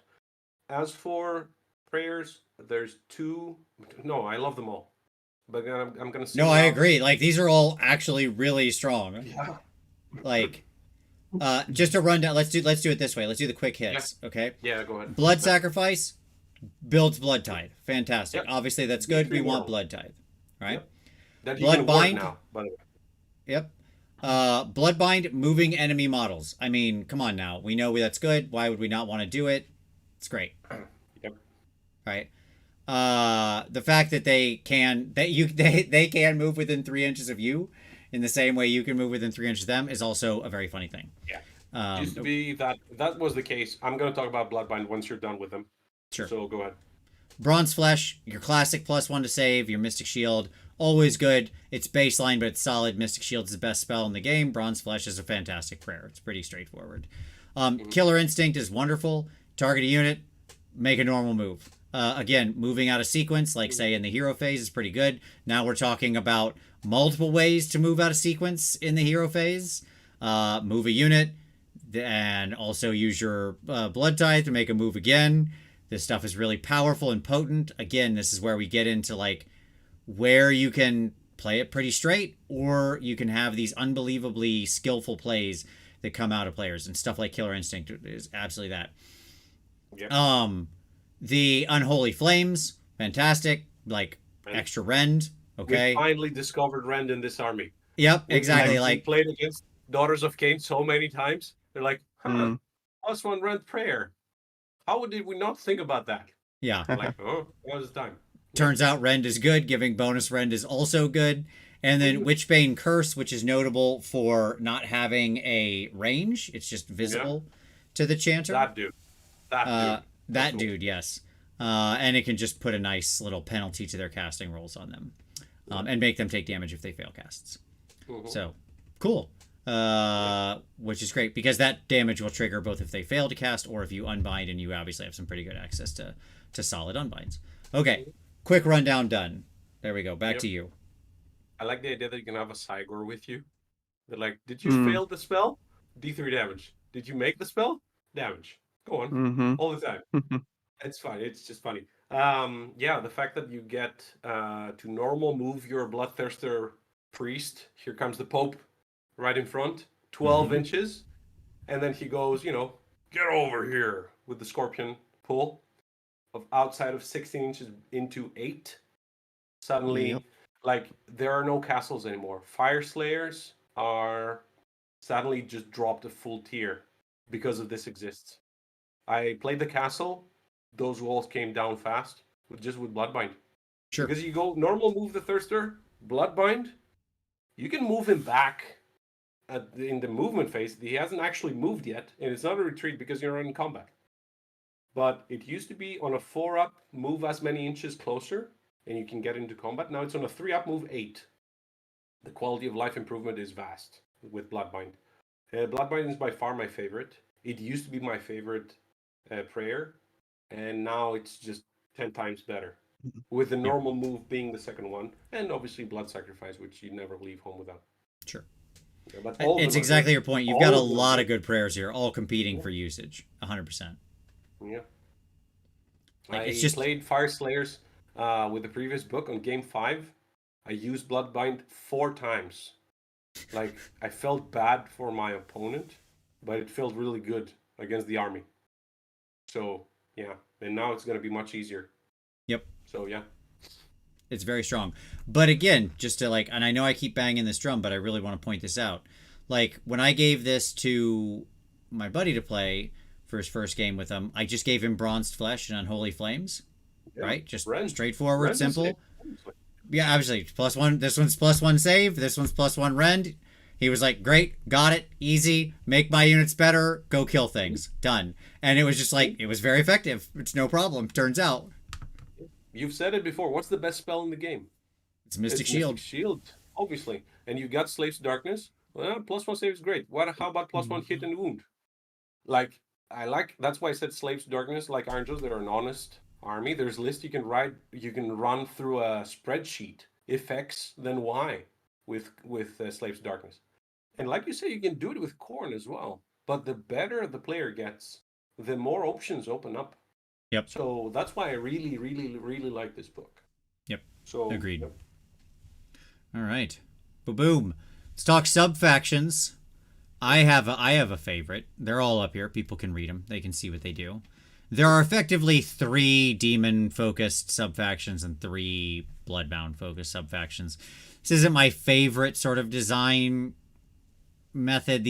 Some of these are a little too focused on particular unit types, which I don't love in sub-factions. I like it when they open up play styles, not direct linear play with this unit thing. I wish they would kind of stop that. But that being said, it's not as super on rails. There is still some good variability here. All right. So we're going to pick one. We only get to pick one, okay? So, Konstantinos, what's your sub-faction pick? And if you can't decide one, I'll go first. If everybody Please wants go time first. to think. Okay, here's my Please pick. go first. No problem. My pick is easy. I am all in on Skullfiend Tribe. I love me some Skullfiend Tribe. Mhm. Yeah. Unmodified Same. charge of 8+ for your Bloodbound units gives you ASF. I love ASF. I think ASF is really good. Shocker. The fact that it's army-wide, as long as you're running Bloodbound units, that is to say, like, all of your Bloodbound units benefit from this. Your demons don't, but that's fine. And then you get Skull Reaper Battle Line, and I really like Skull Reapers too, who I think are super solid and strong in this book. And so turning those dudes into Battle Line is also good. So this does 2 things I really enjoy. So there we go. Absolutely. That would be my choice because I was in between. The moment you said it, I'm like, well, all right, I'm going to go to the other one that I really also really like. Bloodlords. Bloodletters, when they charge and not Murderlust. So when I play you, Tyler, you're going to be okay with that. When they charge a 5-up, not Bloodletter Host, but Bloodletters. Yes. Which means, obviously, the Bloodletter Host, the Bloodmaster, who you want to fight because they chain activate another Bloodletter. Yep. The Skull Cannons, they forgot the keyword, but it's obviously there. They're going to put it in. Sure. The Blood Throne, which you also want to fight with. Yep. And I think the Skull Taker is also a Bloodletter, but they don't get the bonus because they don't have the Decapitating Strike. Basically, a 5-up Mortal Wounds. Sometimes you will want the Mortal Wounds. You need to bring the Mortal Wounds to the game. Yeah, So, I mean, Bloodletter's got a big change in this book. yes. When we get to their War Scroll, they are a very different War Scroll. It is a new world they're living in. Having said that, I'm a sucker for Skullfiend as well. Yeah. Tyler, any thoughts? Oh, Where you so living, I played Tyler? against Gortide. I was more impressed by it than I would have thought on paper. Just in terms of contesting an objective you do not control or wholly within enemy territory, we can get +1 to wound rolls. My opponent had a lot of bloodbound units, so he was leaning into multiple ways of stacking buffs on them. -1 run here, +1 hit there, +1 attack from the Bloodsecrator, +1 to wound rolls from Gortide. That was reasonably impressive. And then I do think the Flayed has some play with the 5-up ward being picked. They get a 5-up ward if they've been picked to fight in the same phase. So you're not going to get everything with a 5-up ward. You got to think about your activations. But I think that's interesting just in terms of sequencing, what it can do potentially to your opponent and thinking about things. There might be some notable play, I think, in Flayed. It took me a few minutes when I first read these. I didn't like a single one. I didn't like any of them, which was obviously wrong, a very fast read. But after a few minutes, like, all right, there's play here, there's play there. Flayed is for the Skull Crushers. Yeah. You're going to go over the top. You're going to go with Skull Crushers. Absolutely. Whenever they fight, they're going to have to work against a 5-up ward with whatever they left. Yeah. I would point out it also works perfectly fine for Blood Warriors too. Like Blood Warriors as well. Blood Warriors. Yeah. May I ask which battle line? Do you remember the battle plan you played in, Tyler, for Gortine? We've played the Jaws of Gallant. Jaws of Gallant. Yeah, it's a big. There's a big enemy. It's very dependent. I'm thinking about this wholly within enemy territory. I don't really like that because I see trouble with the grand strategy sometimes. It's a bit tough to do, but the fact that it's also objectives works, and +1 to wound is a pretty good. But Skullfiend Tribe, which will not have a mortal general, by the way, is probably the best choice. So yeah. And that's the very first army I built was a Bloodthirster priest with Halo of Blood leading a Skullfiend tribe, and I was like, we're going ASF the army, baby. Let's do this. Let's go. I would guess all my money that which kind of Bloodthirster it was, but we'll get to that. Sure. I bet you could guess. There's only one I'm gonna pick. Exactly. Shout out to the Reapers of Vengeance that it's every time a hero dies, you get an additional Blood Tithe. That's it. Did they miscast and got 6 damage in their stupid wizard heads? You get an extra Blood Tithe. Cool. And it's +1 to hit for all of your units, including your ranged combat units. Yeah, so basically, if you want to play with your Timmy, like I have 4 skull cannons, I would like to run them. Okay. Your Bloodmaster says that unit gets you get +1 to wound against it. Suddenly, your 4 skull cannons have 16 attacks on 2s and 2s, rend 2d3 damage. That's 2 Bloodthirsters. 2 times 8, 4 times 4. Suddenly, you have something hitting you like 2 Bloodthirsters back to back from 26 inches away. So Reapers is also fun. If you have a Rage Thirster, a good Bloodthirster, also, it's not a bad choice. But I'm living in Skullfiend. I really do. I even like the Black Armor. Yeah. Fantastic. All right, and not a lot of the sub-factions really don't play much with battle line. Really, so it should be mentioned and noted. The only one that's changing around your battle line is Skullfiend making those Skull Reapers battle line. There are plenty of optional battle lines, but they're triggering mostly on who's leading the force. So, which we'll talk about when we get to the Warscrolls. Here we go. It's Warscroll time, everybody. All right. And you might say, Vince, did you skip the grand strategies and battle tactics? Yep. Sure did. Oh, we did. Sorry. Next. I'm just. You're probably not. Yeah. Come on, you'll probably. I can do it in 5 seconds. No, this is my protest. I'm not even talking about him anymore. I don't even do them anymore. That's it. Like, they don't exist to me. Skip. But still, come on. There's one that you will never take to a tournament that you will always take to a pickup match. Always. Come on, you cannot skip that one. The Bring Me a Worthy Skull. It's choose the hero that I need to kill, and I cannot lose my general. That's always a fun one. You will never take it to a 2-dayer, but there hasn't been a single game I didn't choose it for a friendly. It's so funny. It's teamy all the way down. They also have an extremely wild core, or like battalion, which is very funny. But anyways, okay. Anyway, let's talk about some Warscrolls. Let's start off with Big Boy Scarbrand coming in at 380. He's Scarbrand. He acts like Scarbrand. I don't know what to say about him except, are you familiar with Scarbrand? Okay. Well, it's weird. I'm not giving away my Khorne card. I've had him since 2018. I have never used him. Ever. Wow. Oh, wow. Ever. I've taken Khorne to many tournaments. I have never taken Scarbrand. I think it's a bad choice. Maybe it's my meta, but he has a big bullseye on him, and Sure. people will like, all right, I'm gonna kill him. Oh, great. Now what I'm doing? Nope, I don't play that game. Do you think he's still a And bad choice with this no, book? no, I think he's a good Okay. choice. He's one of Yeah. our hammers. He's Yeah. one of our hammers. Because there's obviously a number of tricks that you can mitigate. Yeah. What Yeah, used I to be mean- his obvious counter. Well, and he has Fine. the long bomb 3d6 charge. He obviously hits like an absolute You- Mack truck. You can Killer Instinct him. Yeah. Sure. Yeah.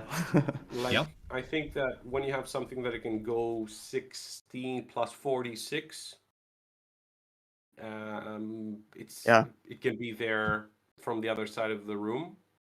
So yeah, your opponent needs to take that in mind. And can you shoot him? Now he has 16 wounds, not 14, and a 5 aboard. Yep. Yeah. So So I think one of the challenges that many people are going to have when facing this army, at least with what I suspect will be a number of the lists we're going to see, which will be at least one or two Bloodthirsters. I think a lot of people they're still strong, probably still lean into them. It's an easy button. It's interesting. They're Timmy models. Is that there are a lot of incentives in this game for a lot of armies to castle, right? We have tons of incentives to castle. So if the Boom Thirster has been reduced a little bit in some ways, We'll talk about the bumped Boom up in ways Thirster, we'll talk yeah. about in a minute. With Scarbrand, with a number of things that are going on this army, it can be very painful in terms of if you're castling against Khorne. If you try to not castle against Khorne, I think that there can be challenges as well. Yeah. So I'm still trying to get a better feel of like how do you play against this army in terms of either not castling or castling, because there are a lot of difficult trade-offs facing them that you're facing. I've experienced both. I did it deliberately both one way or the other, and they were both extremely difficult. But anyway, just a little thought. Yep. Yeah. Yeah, no, I think he's good. He deals consistent damage. He pretty much deals as much damage as the other hammers or axes, as it was mentioned in the chat of the army. And yeah, thank you for your service, Scarbrand. You've been carrying this army forever. Now you can ease up. You can no longer deal 48 mortal wounds Sure. or 96 mortal wounds, but that was just stupid. That's not Age of Sigmar anymore. It might have been like in 1.0, in 2.0, but that's not what the game looks like anymore. I don't know what they were thinking when they were making Gits. That's my army that I have in my target, but I don't think the game plays that way nowadays. Yep. He's fine.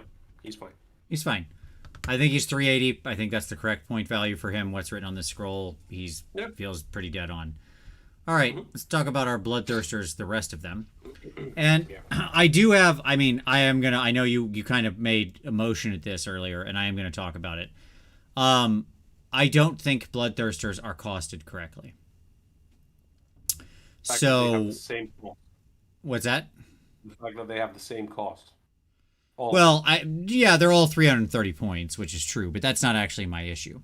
These guys should all be like 430 to 480 points, okay? Not with their current scrolls. Let me be Sure. Let me go ahead and state that very quickly.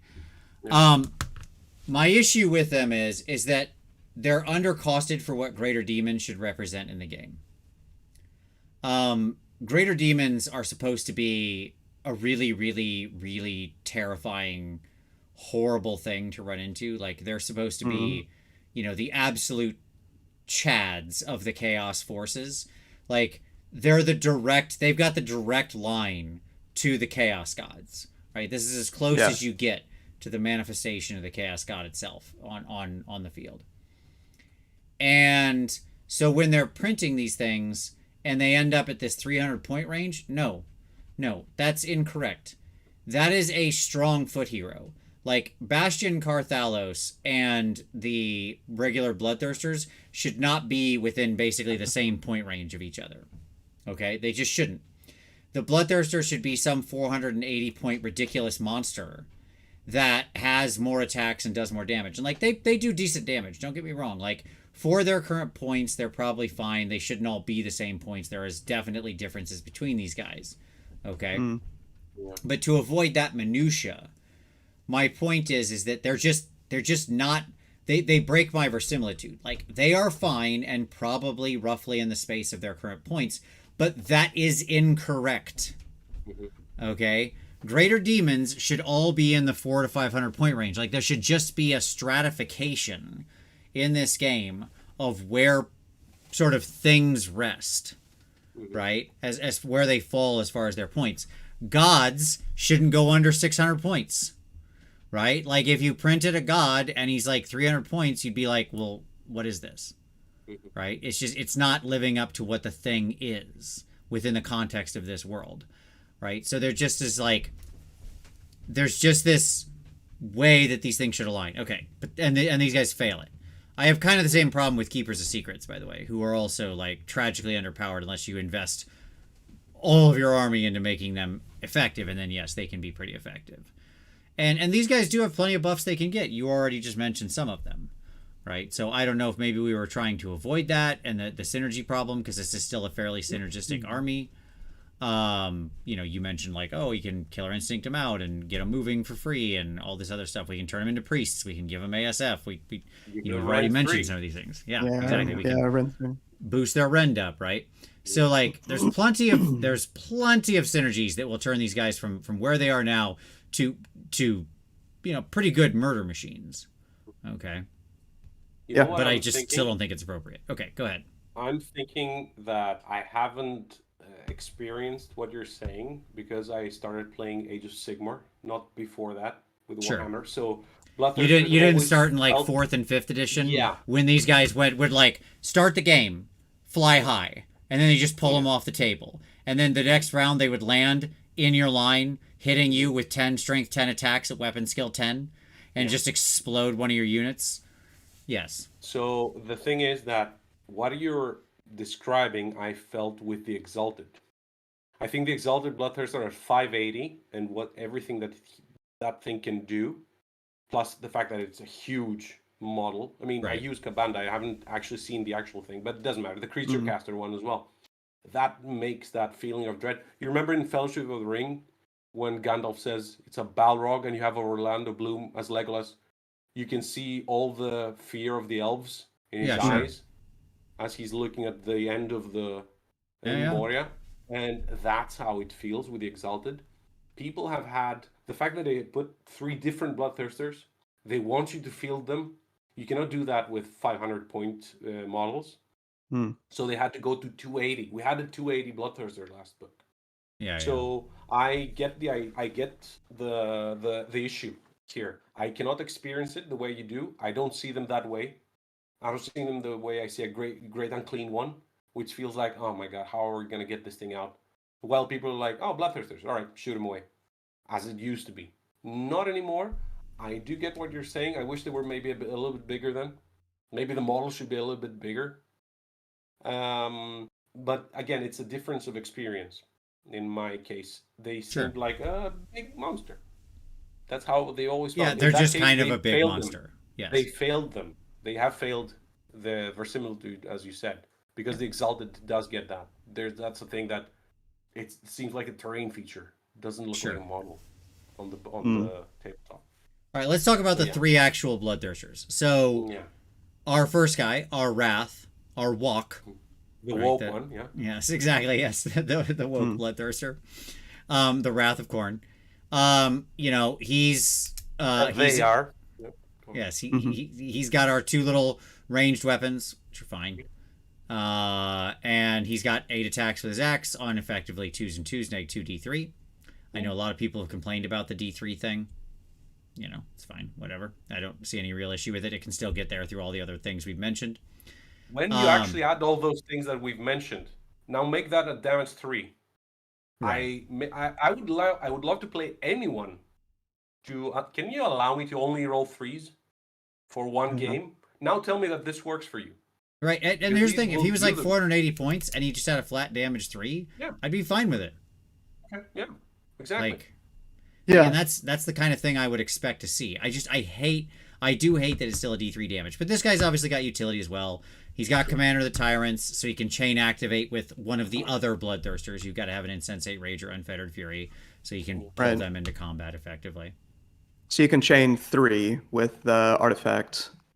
You do Yes. the always strike first, right? Artifact, the halo, Yeah, you and halo then attack, this you pick him, yeah. and then he pulls the third one in. Correct. pulls Yeah. the third one. Yeah, You yeah. I mean, explain I that don't to know. your friend. You explain that to your friend who wants to play he's a new Khorne player. Like, here's how you're gonna do it with the 3 demons. And when he does it, he's gonna be like, "This was the best game ever." Sure. Your Absolutely. new Khorne buddy. It was Yeah. the teamy element. It's fun and it's Yep. fine and it can do the work. Pretty good. Yeah. Especially if you're using one of the ones in the next page. Sure. The first So page as well. this is not actually my pick. Like, he's okay. He's probably correct at 330, but he's okay. He's fine. He's fine. Yes, exactly. All right. The Bloodthirster of Insensate Rage. This is my dog right here. This is what I like in a scroll. Simple, effective, clean. Okay. So we've got here 5 attacks with his axe at base, 4s and 2s, but obviously you're gonna work very hard to mitigate that. That 4 is a drawback. So you got to watch out for your negatives to hit. Like, when he's going against people who stack negatives to hits, it is a challenge. Certainly, like, he doesn't want to run up against a sort of Slanesh situation where they're always burying you in neg 2 to be hit. So Right. he can't fight his way out of it, and suddenly he's stuck on 5s pretty often. That's a bad day. But you don't want that. no. But in a world where this guy pretty easily pushes himself to 3s through any of various and sundry methods, this dude will pretty much wreck face because he's coming in with D3 plus 3 damage. Very strong damage profile there. And of course, he still has Outrageous Carnage. If you roll a 6 to wound with the Great Axe, he pops out 4 mortal wounds. Now, obviously, that number is not the old number, but it's still quite good to everything within 8 inches. And, this is the Bloodthirster that I mentioned that I gave in the first list I built, that I gave the Priest and Halo of Blood to. And I've got to say, I then let my buddy piloted this list, and this guy lived basically the whole game. He died in like the last round. Okay, so fine. Like, he got plenty of fights in with this dude. Yeah. Never really was laboring under much negatives to hit. Like, I was playing Slanesh, but I didn't he just didn't really have to deal with it too much. And never rolled a 6 to wound. There multiple rounds he hit with 4 or 5 attacks with the axe. So he was like rolling, sort of maximal wound dice, as it were. Just never rolled a 6 to wound whole game. I mean, I think he did 5 or 6 combats, and he was like, oh, he was so sad. But nonetheless, this dude was still lifting units left and right, like doing the dirty business. So I was like, he felt okay with it. So yeah. There is a lot of insensate rage, nonsensical rage about the Rage Thirster nowadays. People are saying this thing doesn't deal damage. Why is it hitting on 4s? So let's reverse that. Just to apart from the D3 plus 3, Reapers of Vengeance +1 to hit, and a all-out attack. There's no double pile-in. Forget that one. So all-out attack +1 to hit. So the 5 attacks, 3s and 2s is the same to go 3+, and then the 6 is about a 38% chance to get 1 6. 45% to get 1 or more. And not too many more, but maybe 2. There's a 1% chance you get 3 6s. It happens. Like, people kill things with Archeon all the time. 2 6s to wound. You're a 37% chance is a 5-up, basically. So you're telling your opponent, so this thing can go 24 inches, Right. and then 2d6 charge if you don't do the d6 murder lust. So from the other side of the board, this thing will move 30 inches, and I get a 5-up chance that it's going to explode. It's going to turn your screen and everything within 8 inches into a crater. A 5-up. How would that feel psychologically to your opponent when they're setting up their board? You're like, exactly. You know what this thing does? On a 5-up. That's what it is. That's math. That's how it works. Right. And that's the point, Constantinos, I was trying to make in terms of castling against something like this. You have to think about the opportunity cost, the potential risk, right? some of these situations you kind of have to assume, well, this can happen, therefore I need to deploy differently than I would normally, which then opens up a number of other opportunity costs against the army. But no, I'm not saying it's good or bad. It is what it is. But that is one of the reasons why absolutely I think this thing still has legitimate play as a competitive choice. A lot of damage. Yeah, it's the mortal wound thing. It wounds totally 2 up, so it's gonna do that the -2 rend D3+3 most of the time. And I don't see people saying this is pillow fisted. What kind of game are you playing? It's not. It's the delivery method as well. This thing went from 10 inches move to 12. It doesn't bracket anymore that much. You get the prayer, which is a rerollable 3-up to double its move. So it will go where you want it to go. What it could have 20 attacks and move on a 4 inches. Who cares? So the game is won by movement. That's how it always felt. That's how I learned the game. You win by moving. I fell in love with Khorne because of the jokes and the moving. That's it. So I love to shout blood for the blood god. My boys are sleeping, so I'm not gonna shout it. Yeah. Absolutely. Yeah, I agree. I think he's good. I think people are underestimating just how destructive this dude can be. The more they play, the more people are going to change their minds. Yep. I will say I would like it if he started at 6 attacks. There's just a sort of something about me. Something when I look at the math, because then he'd be like 6 attacks on 4s and 2s. Like something about that would just square better in my head of the all even numbers. But hey, whatever. I think mathematically it does move it moves the needle just slightly in the favor of triggering that just slightly more often. But hey, again, lots of creator can be like, all right, come on, go ahead. Honest answer, I'd rather he's like 460 points and has 8 attack space or something like that, right? Like that's the world I actually would rather live in, where I'm like, oh Lord, he coming, right? And it's just like this guy's coming to do some dirty work. Okay, and then finally, Unfettered Fury. Whip Boy with his lash. That's my favorite. That's the real rock star. Yeah, that is my MVP in a book full of MVPs. Skullfiend Tribe, 3d6 charge. Go ahead. 3d6 charge. You Skull Reapers, 10 Skull Reapers. All right, charge 3d6. You want an 8-up? Can you do it with 3 dice instead of 2? +1 to charge as well. So, but that's not it. It's the -1 to hit and the bubble of 8 inches. Are you serious? And more mortal wounds in the end. First two games I played, I lost this guy. First 2 games, he died turn 2 and 3. All the next games, I never lost him. And he was MVP without dealing damage. True. People are saying Bloodthirsters don't deal damage. They can't do it. They will clean up. That's what it is. But they're helping. This dude is helping your whole army so much. That -1 to hit, such a huge thing to have. A little bit of mortal wounds there. The Lash of Khorne deals D3 damage on rend 1, cleaning up stuff. But most of all, he can be a priest, and he gives 3d6 to a non-hero unit, which is fine. Wish I could do it on Valkia, but no. He is incredible. And that's this dude's worth more than 330 points, is my honest answer. For sure. We're going to see him 350 before 2023 is up. That's how it feels. Yeah. I love him. And he has the same attacks as the Woke one. 8 attacks, 2s, rend 2, D3 damage. Nothing to sneeze at. Yep. Yeah.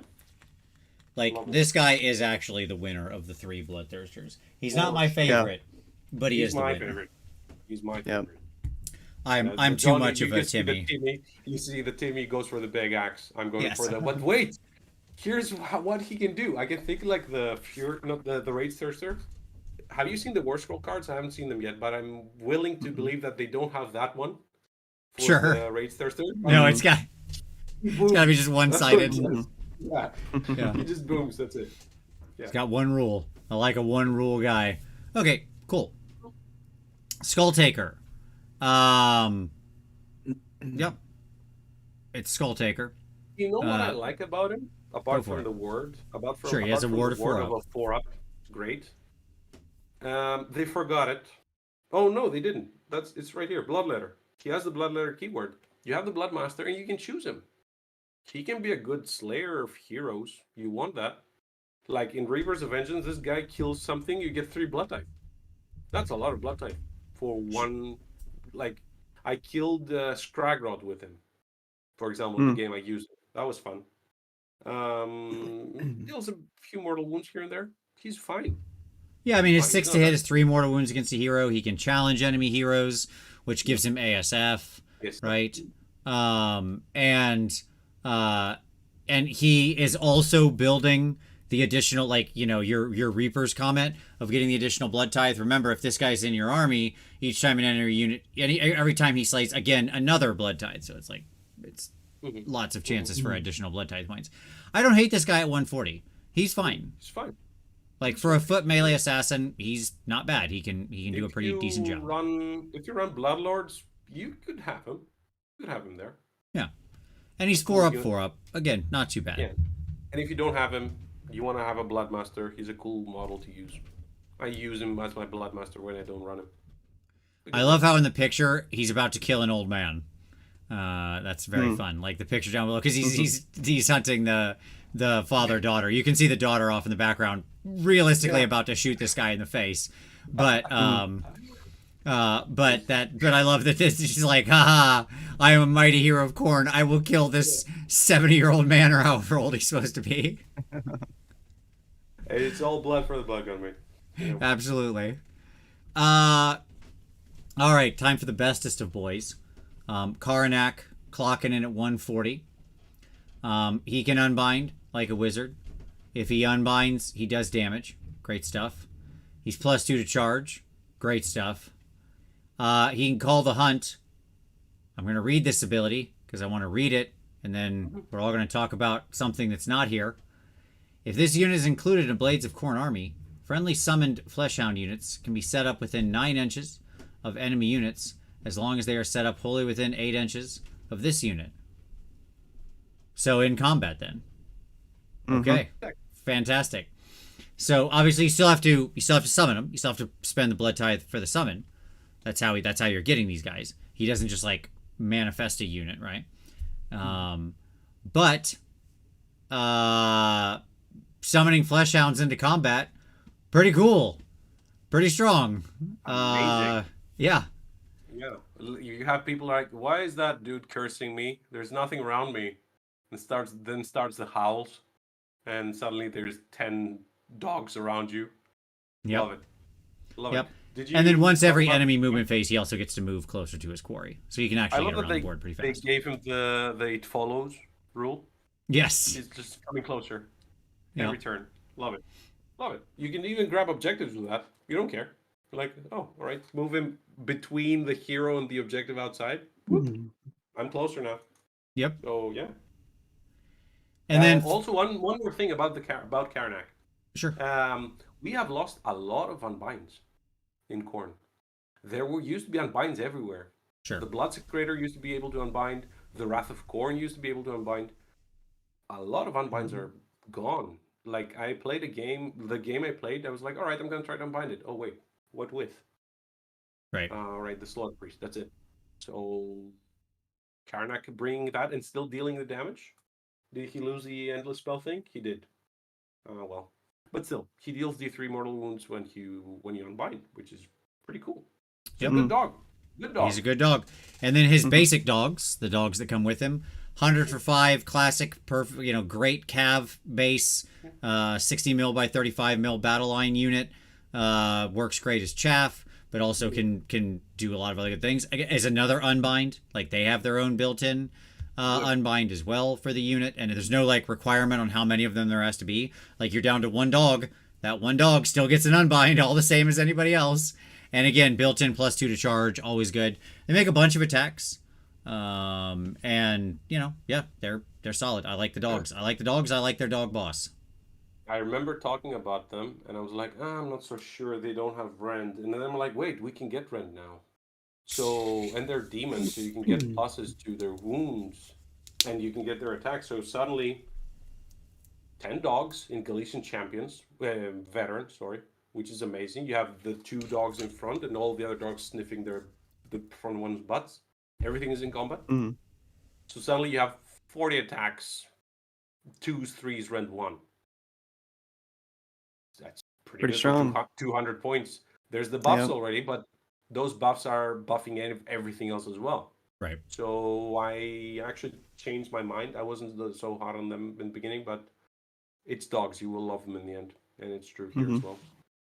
And the When you summon them, then add 2 to charge, so they come in from a summon, Add just 2 a to the 7-up charge. reroll. Yeah.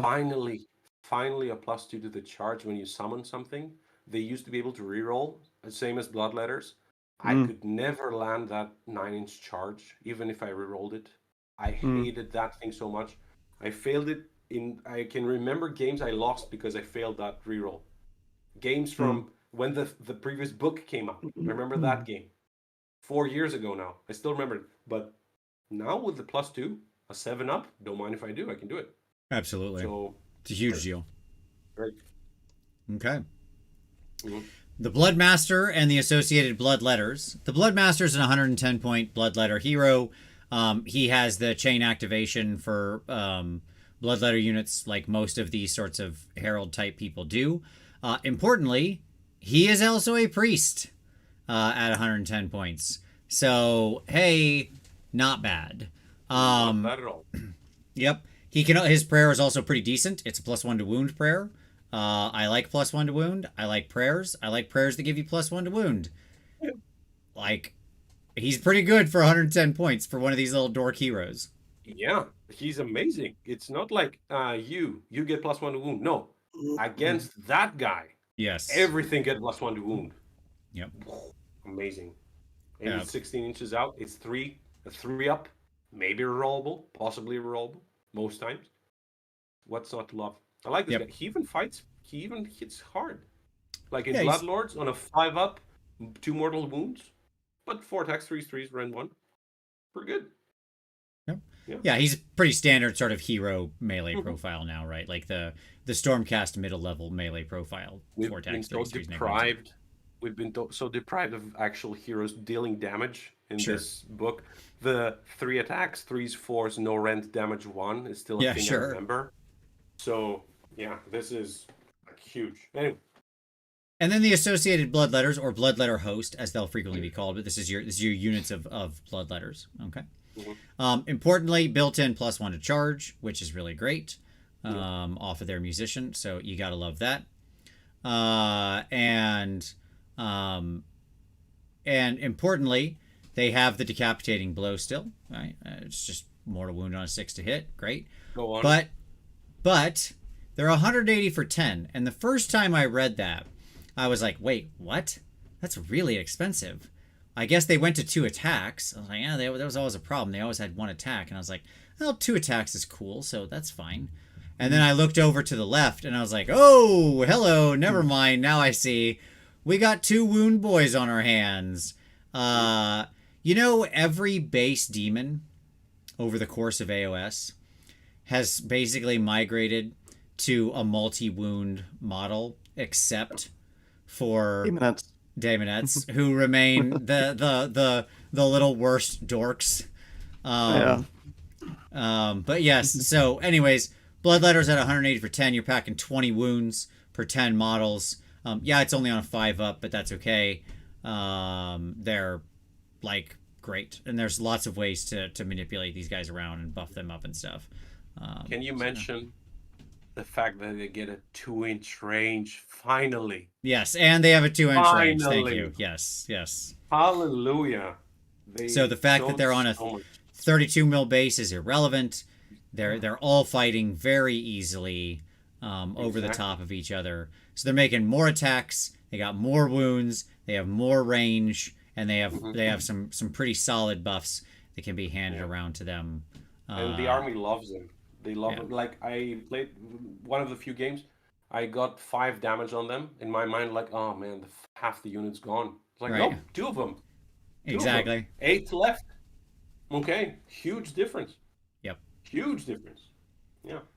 Yeah, I think Bloodletters are not bad at all. No. I'm not going to say we're back in Bloodletter bomb times again, and that's probably a good thing, but they're good. They're good. I absolutely think people will trot these out and get some good stuff going with them. Tyler, any thoughts on the Bloodletters? So I played against a heavy mortals list the first game. Then yesterday I played against a heavy demons list with 3x10 Bloodletters. The demons list was more elite, fewer number of models, no murder rolls, less blood type generation, less units to just throw away to tie up with murder lust. You were actually having to sacrifice higher point value units with murder lust with that kind of list. So generally, the demon heavy list felt more manageable to compete against with a number, they add up these various factors, but still strong. And I think that I didn't mention this in the summoning. I think that this army has maybe the most powerful summoning in the game right now. 5 points Blood Tithe for 20 wounds, 10 points for 40 wounds and Blood Letters, 3 points for 10 wounds of dogs. It's very powerful summoning, especially if a lot of the Blood Tithe are just being used on 1 point Murder Lust, right? Sure. You're potentially going to have a higher accumulation. I think this army has strong play early, mid, and the army, in my experience against good Khorne players, always had strong play late game because of the summoning, and I don't really see anything that make me think that that's going to change when you combine right now where a lot of the uses, I think, are lower point value in the Blood Tide generation, multiple ways, even more ways, arguably, as far as I can understand, to do Blood Tide generation, and then with the nature of the table right now and the value that you get. And they come in with an 8, right? An 8 with a reroll for a CP on the charge, so decent odds of hitting that. Yeah, really good unit. I just realized that it's on an 8 they make the charge. I like it. Yep. It's Yeah. thematic. Yeah, absolutely. There you go. Can't argue against that. Yeah, nope. All right. Next up, we've got Skullmaster, Herald of Khorne, and then we've got the Blood Crushers. So basically our Skullmaster dude on a Juggernaut, and then we have the Blood Crushers, the demon dudes on Juggernauts. I did forget to mention those for the Bloodlords, by the way. Yeah, They yes, also for Bloodlords they also qualify. Yes, these guys do have the Bloodletter keyword. I think somebody had asked in the chat, and then we got caught up and I didn't answer it. But yes, correct. Love that these guys are on a 3-up save now. Fantastic. It's about freaking time. The Skull Crushers are even better as always, but honestly, I've always been a Blood Crusher fan. I wanted to play Blood Crushers and Skullmaster. Like I like it. I don't know why. Maybe it's the person who likes the underdog in me. Maybe it's because I like the demon sides of most of the Chaos armies more. It's just my predilection, right? Like if I want to play Chaos, I want to play a bunch of cool demons. I don't know. It just feels like the thing to me, right? And they're 5 wounds, so 2 models on objectives. Finally, they got from 4 to 5. Finally.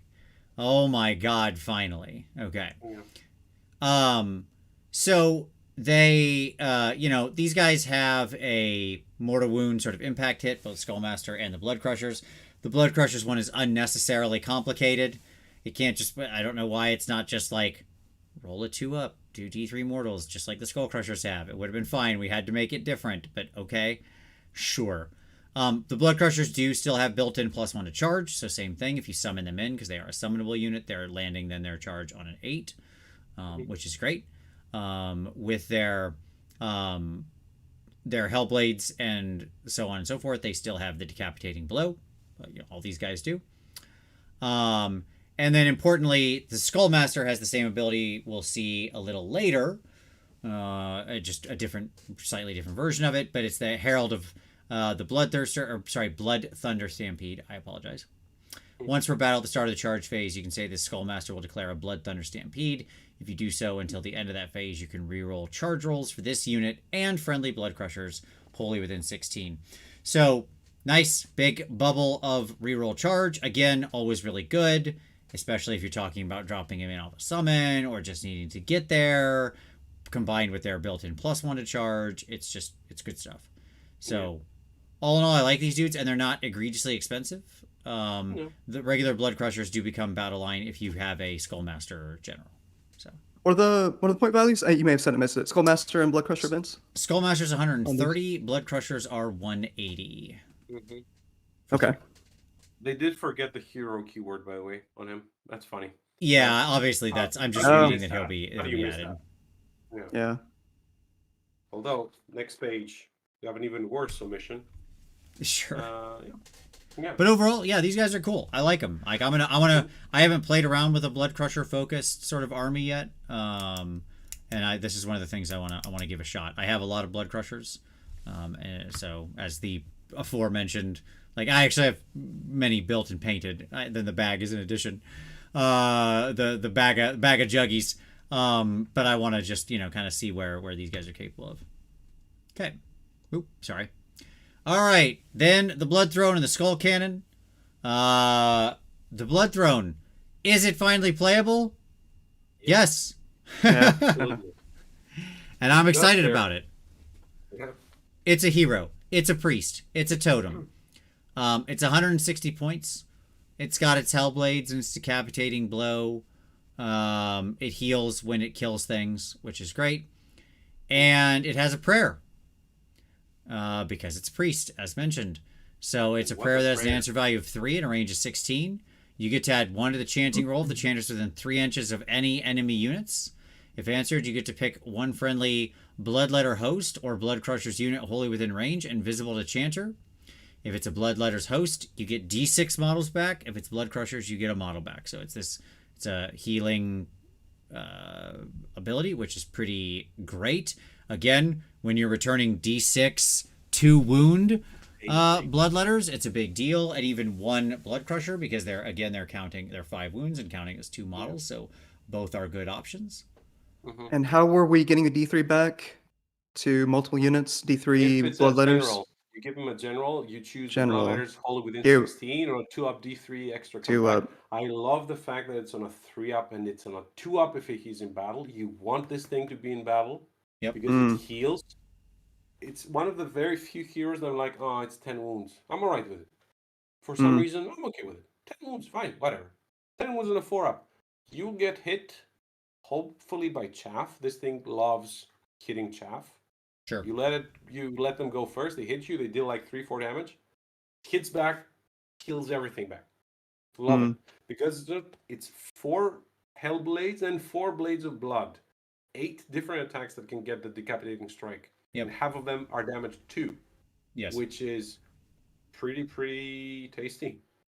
Yeah. So, and he's a priest, so he will know. Apart from this one, 2 extra prayers or whatever. Most 1 prayer or maybe even 2 if you get the Right. and it moves 8. So love it. And Yeah, it's like the poster war scroll for like it's so awesome to see. Like they nailed this war scroll never saw play, and they nailed it. So they've screwed it up this is my in poster. every book since literally the first book. This has always been my favorite unit. I think it's the coolest idea. As I mentioned, I put all this work into this huge conversion of it way back in the day, and it sucked ever since. And I made my big doofwagon version of it. I made it like right after I watched Mad Max Fury Road, right? And Nice. And now it's finally great. I agree. The only downside of the thing is 10 wounds. So that means it's obviously a 10 wound hero, so it counts as a big leader, and it can't be lookout sword and blocked and all that stuff. But in the end, I'm fine. I agree. This thing will heal like crazy when fighting the right units, right? So it's great. I'm just noticed the last comment. Yes, I'm on the toilet. I had a lot of corn, so I'm in the toilet. There you go. It's what it is. The Skull Cannon, also fun. Now with this 18-inch range shot, making 4 attacks, 3s, -2 rend, D3 damage. But in the combat phase, if it's fought for the first time, if it's slayed anything, then it gets to immediately shoot. Here's what I'll say. This thing can do real damage. Thank you. I'm Like, so happy you said that. The Skull I'm Cannon... almost worried. No, people are going to sleep on this and not realize the just crazy damage potential the Skull Cannon has. This thing is scary. How are people not over the moon with this thing? We got our Idneth Shark. Same attacks as the Shark. 4 attacks, 3s, rend 2. Yep. D3 damage. But rend 1, like the Sharks. This is our Chariot. It's not a shooting thing. I have a lot of things to say about the Skull Cannon. So go right ahead, Tyler. Your thoughts, how you see it, and I will tell you myself in a moment. By the way, Mercomp's coming in saying this thing should be 180 out of the gate. That's vote of confidence right there for it.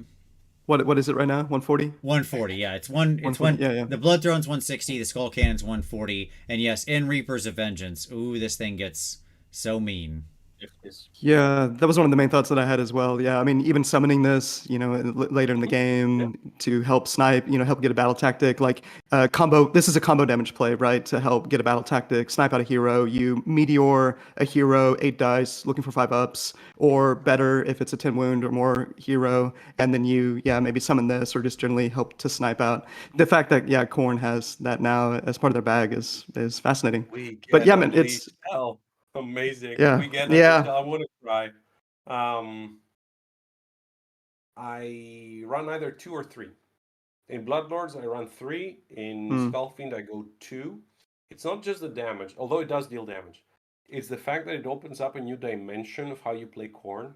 You finally have something to tell your opponent, you need to deal with this thing from the other side of the table. You need to deal with this. Khorne is always like, all right, how am I going to deal with the things in front of me that I need to go over? Come over here so I can punch you, basically. Now the Skull Cannons can do that. They're going to deal some damage. Sometimes they won't. It's fine. Sometimes they will. You're giving your opponent something to do. Sure. And you're taxing your opponent with them, basically. And what you need to do with them is that you shoot, you charge in, you shoot again. I was killing goblins and shooting Troggoths. I had them, Tokyo Drift right next to, within 3 of both units against Gits. Kill goblins, shoot the Troggoths. That's what I did. So this is a shooting unit that can shoot 15 times in a game. Never mind Unleash Hell. That is incredible. That's a maximum of 15 shots instead of 5, like the regular shooting phase, because it shoots in the combat phase. It had this thing, but it didn't deal damage. It deals double damage. I sent you the Hammer's picture. If you're gonna go through that, we'll go through it. Yep, we'll look at it. We're gonna see it, and I think 140 might be a bit on the cheap side, but I don't see it going higher than 160. That's how it feels. Yeah, I think it'll eventually make its way to 160. I agree with that. Yeah. Yep. Can you reinforce a skull cannon? Can you take no, two? it's a single artillery. Okay. Yeah. Okay, because I was just scrolling up to the Bloodmaster, whatever the guy that gives you +1 wound. Looks like the +1 wound is for shooting as well. The prayer. Shooting as well. So Shoot that thing over there. +1 hit from the Reapers, +1 to wound from the Bloodmaster, 16 inches out. And suddenly you get 2 of them turn into a Bloodthirster from far away. Yep. And they forgot the Bloodletter keyword, but it has Bloodletters. Yeah, it has the decapitating blow. It has the actual rule for Bloodlords. So nobody's gonna say no. But wait, there is no Bloodletter. Nobody's gonna. No, that'll obviously be in the FAQ. Yeah. All right. And it's not Iron Blasters like Regang says. It's not like that. It's not Iron Blasters bad. It's not D3+3 or whatever. Sure. It's strong, but not that strong. I agree. Yeah. Okay. Let's talk about Korgus Kull and the new Realm Gore Ritualist. We gotta make it through all our Bloodbound goofball heroes now. Here we go. Guy walking his dog. That's it. All right, so Korgus Kull, he's Gore-Tide. Yeah. Bound. Bloodbound, one might say. Yes. And I just mean to say he's locked to Gore-Tide. So, he's still got his 8-inch from downtown pile-in, which is great. Yeah, just Terry Tate, office linebacker coming in hard. He can unbind like a wizard. He still has his reality splitting axe, which now is like sequenced in such a way as to make sure it resolves properly. And if you put him in a Gore-Tide army, he gets to once per game, he can make all of your Gore-Tide Bloodbound people roll 1 additional murder roll. So, which is like, okay. I honestly would have been fine with it if this dude was like 200 points and that was just an always-on ability. That's just a thing he does. He just adds an extra die to all murder rolls. It would have been a fun thing for the whole game as opposed to needing to call it. Might have been a bit too much of the reverse, going too cheap.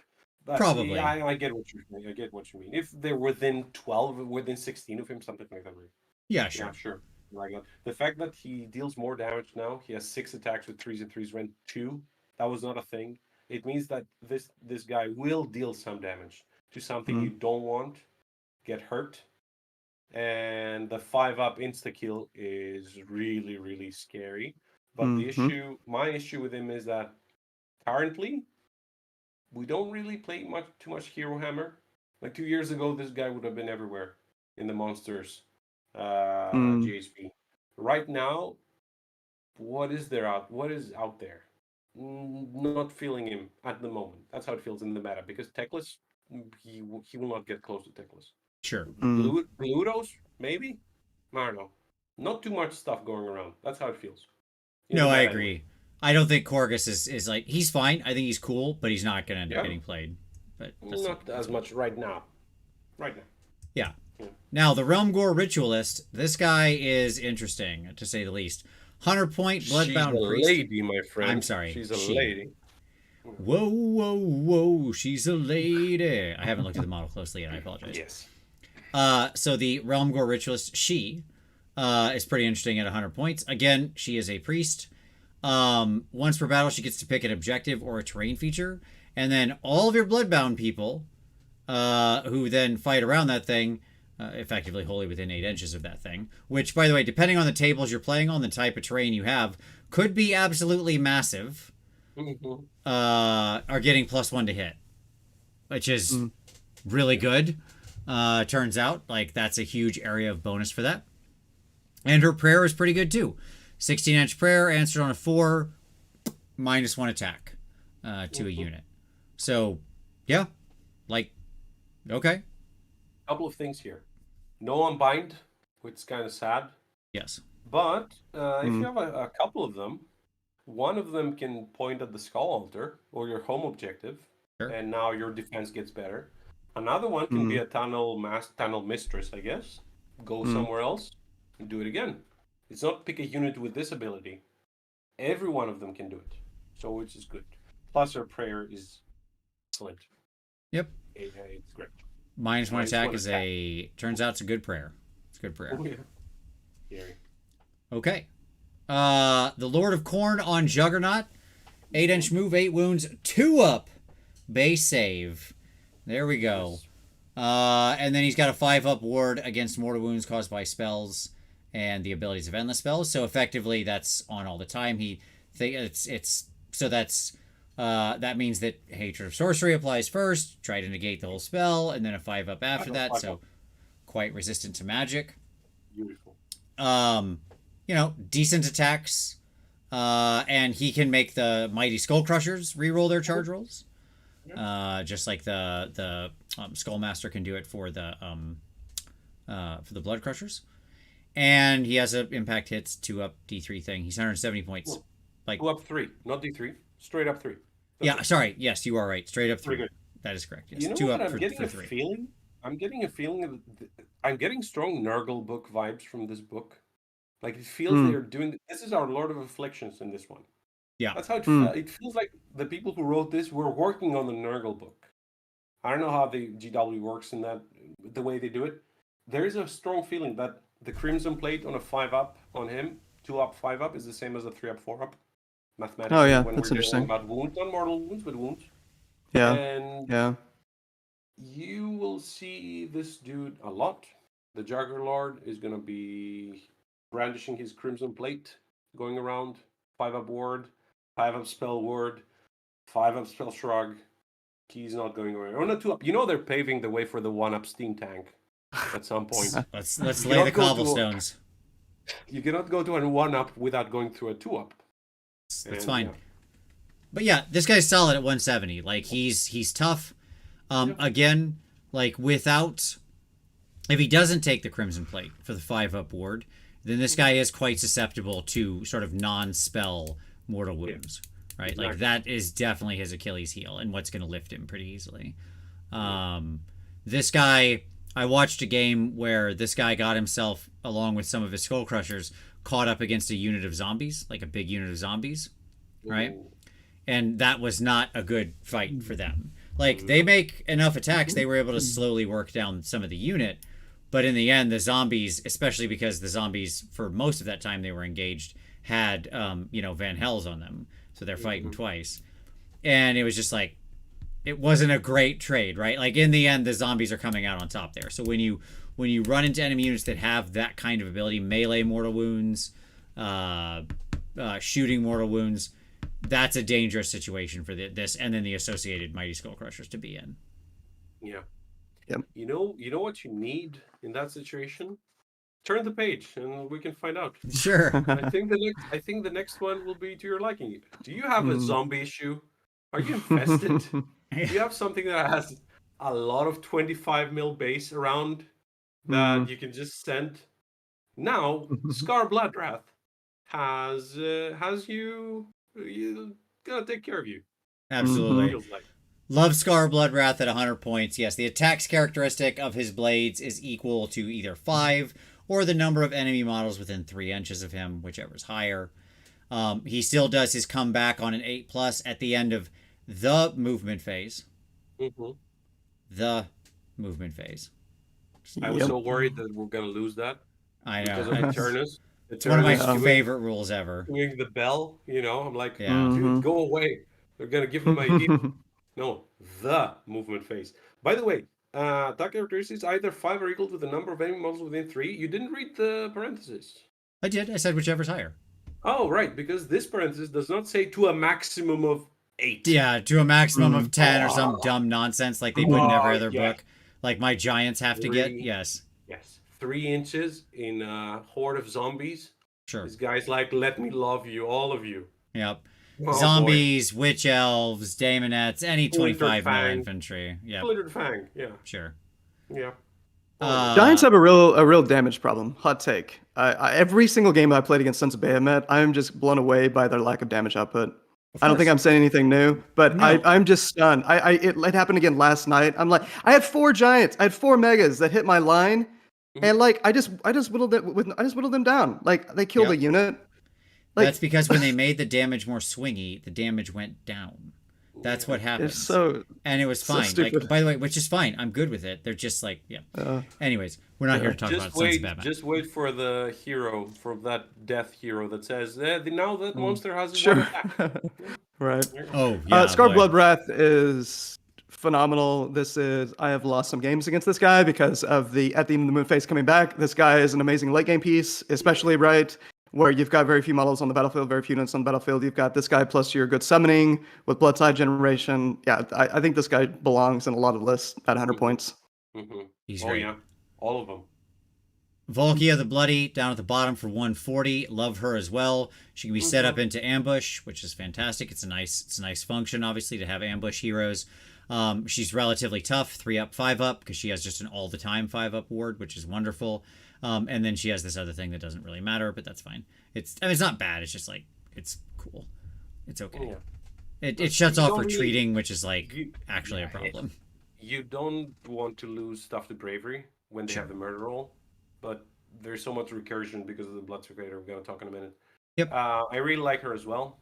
When you want to assassinate something, you go, all right, Meatball, Meteor, then Valkia, then maybe a couple of cannons. Whatever your problem is, it's going to go away. You want to kill something, kill that thing in specifically, it can go away. And that's something that the army was missing. So what are you doing? Why are you not giving us a plastic Valkia? Is it funny? It's a crime. Do you find it funny that we're asking for it? Did you put that ludicrous 40K thing with her wing? Yep. What did she get fused into that thing? I don't know what happened. How do we not have a resculpt of her? It's truly shocking. All right, the Mighty Lord of Khorne, or as we joked earlier, the Gore Chooser. 7 wounds on a 3-up. He does not, notably, have the reality splitting axe anymore. Pass. Yeah. Next. Yes. Not so mighty indeed. This guy's a pass. Like straight up. Yeah. This guy's a pass. What's his point value? 130. 130. It's gonna have to be low. It's gonna have to be quite low. Yeah. Okay. Yeah. He can make Gore chosen units through a command ability in the combat phase get all his strikes first, but that's a combat phase command ability, and it's okay. Your Gore chosen people aren't that good. It's a funny army. If they had more support for it, great. But no, he just doesn't live up to it. You're not gonna get this one, but there's a thing we say in European football, guys. It's Tottenham. There's something like there was a team that was losing to a team. They were losing bad, and the coach came in and said, "Guys, it's Tottenham," and they went back in. They won against that. Sure. It's gore chosen. Who cares? It's gore chosen. Exactly. If it says bloodbound, you would have my attention. But Sure. I don't know. Whatever. Pass. Mm. And Sure. 7 wounds. Come on, go for 8. Come on, don't be there. Yeah, definitely one of the rare misses. Yeah. Yeah, rare miss. Not a lot of misses. But this is one of them. It's a shame. Yeah. Then we got the Blood Secretor. Different functionality on this guy. Now, very, very different than what he used to be. 110 points, though. He is a hero. He is a totem. So he's got that nice big command range, which is great because, of course, he's got his big thing, as always. Still a totem. Once per battle at the start of the combat phase, you can pick one friendly unit on the battlefield with this ability to plant his icon of Khorne. If you do so, add 1 to the attacks characteristic of melee weapons used by friendly Blades of Khorne units on the battlefield until the end of that phase. So his big +1 attack bubble has finally been deflated. We've popped that bubble where it's not just the whole battle him running around where this guy always had this outsized, ridiculous presence in the army. He can still get +1 attack, but it's only once. And then he, of course, because I know what you were thinking. You were thinking, Vince, we've gotten this deep into the book, and not once have you said the words rally on a 4-up. Did we finally get a book written correctly? No, we did not. If this guy issues the rally command, they rally to a wounds characteristic of 3 or less. So there is a restriction on it. Okay. It's something. It's something. He can't rally Skull Crushers on a 4-up or something like that, which is nothing else. Right. Well, Blood Crushers and Skull Crushers, but yes, Juggernaut-based people. Bloodbound unit, so I'm gonna go Skull Crushers and Core Grabs. That's correct. Yes. Yeah. Then you get 1 slain model for every 4-up, so that's fine. My answer is he's okay now. He's not an auto include anymore. That's my answer for him. I don't know, like he's fine. Depends on the list. The fact that you cannot shoot him if a bunch of Blood Reavers are next to him. I think he's going to be seen a lot. Having Blood coming back, it's big. It's big. Yeah, certainly mortals. Yeah. So we'll see what happens next season. But no, he's really strong. 3-up save. Look out, sir. 5-up spell shark. I got my LRL opponent going. No issuing command abilities. I'm like, oh crap, that's a thing. 5-up. I rolled a 5. And so I shrugged it. But yeah, don't get me wrong. I don't think he's bad. I think he's He's good. Not great auto include. Like it used to be you started your army, you threw on the Blood Secretor, and then you went from there. Right? That's true. That is true. And now I think there'll be lists you leave this guy at home, and that's a great thing. Like he's good. They basically gave the extra attack already because you wanted him for the blood letters, right? And they got that one, and so on and so forth. Yep. Yeah. Okay. Slaughter Priest, still a great model, still a great win in my mind. I mean, obviously this should come without shock. He's still a priest. He still has Blood Boil, which is still a D6 mortal wound prayer at a range of 16 inches.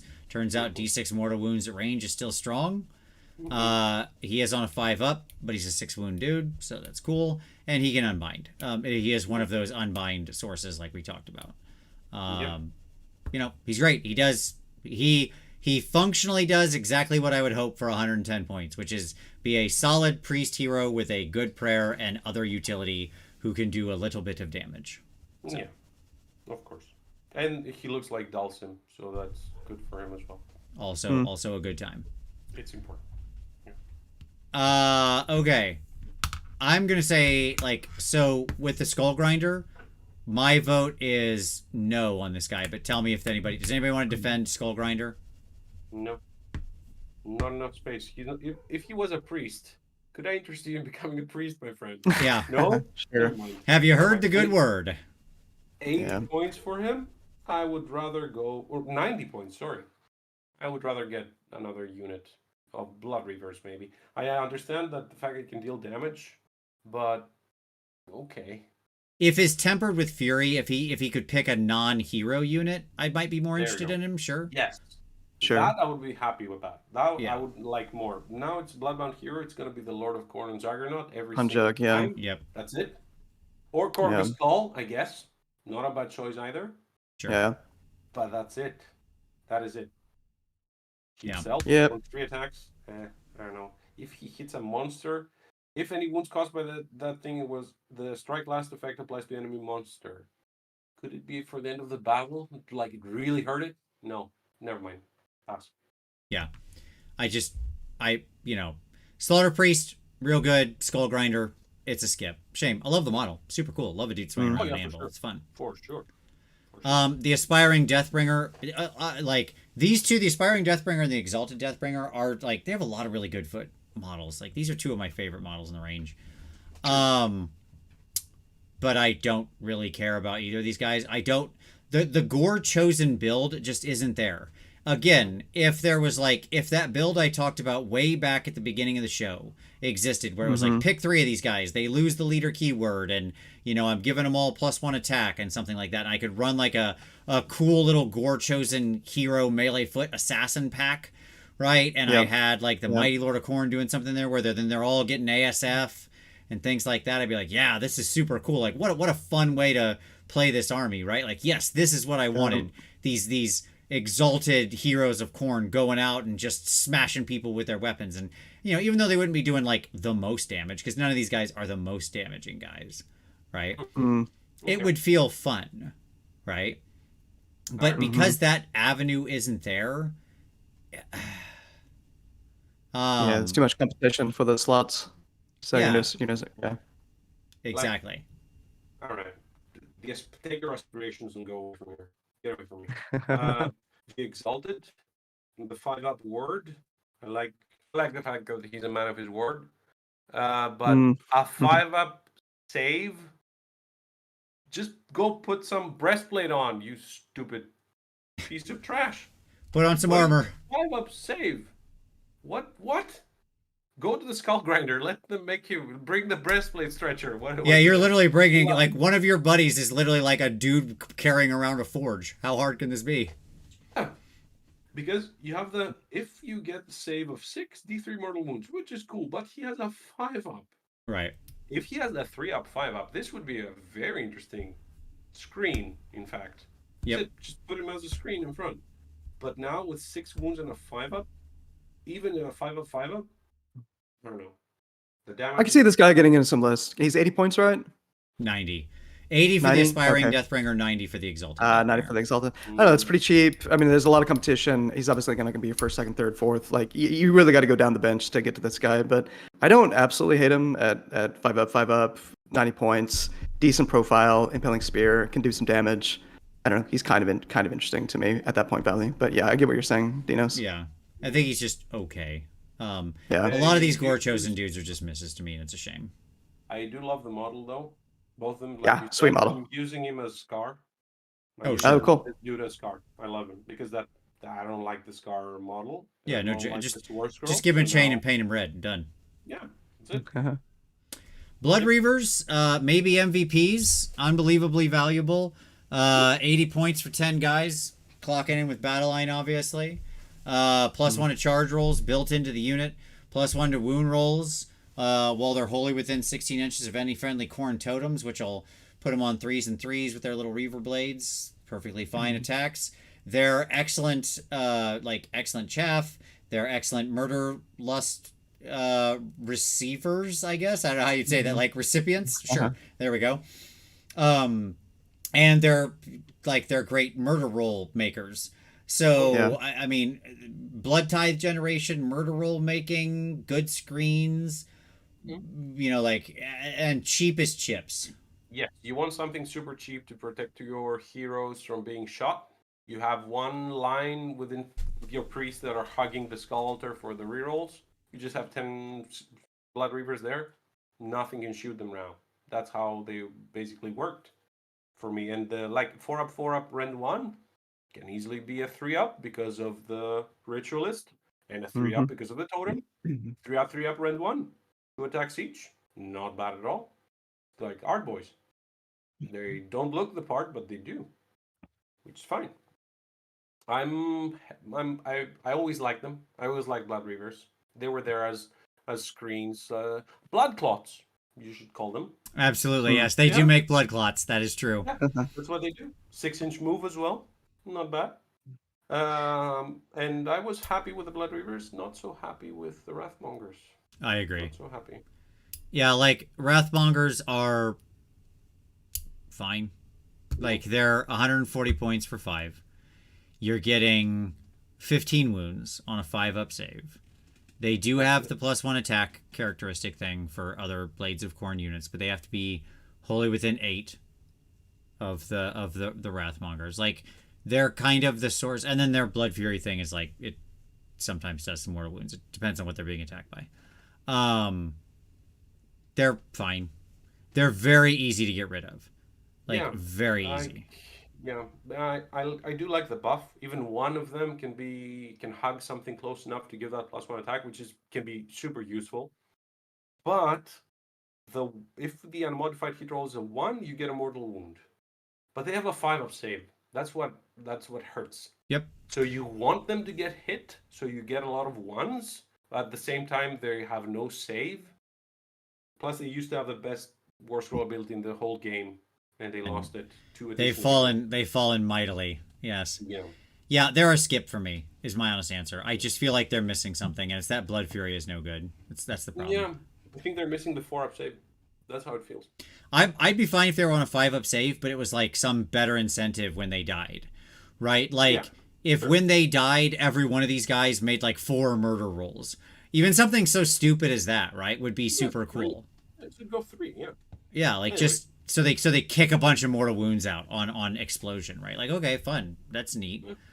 You know, like how many points? 140 for 5. 140. So yeah, I mean, you will be able to have the 140.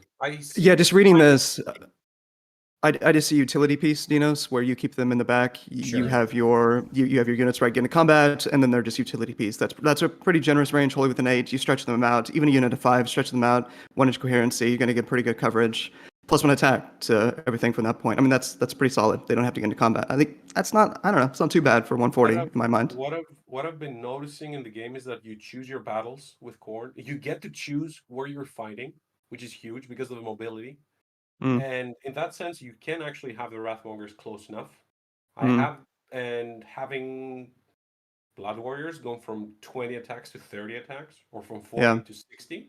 Now that can be big. Bloodletters as well, from 20 to 30 attacks. Sure, it's not the buff is really strong. Yeah, but I don't know. They're a smart opponent will figure out a way to lift these guys pretty easy, and it doesn't take much to do it. And if your opponent is not that good, you don't need them anyway. Right. Yeah, that's how it feels. Okay, now let's talk about a bright point. Blood Warriors, we're here, baby. 190 for 10. They are a battle line. 2 wounds each with a, what is that?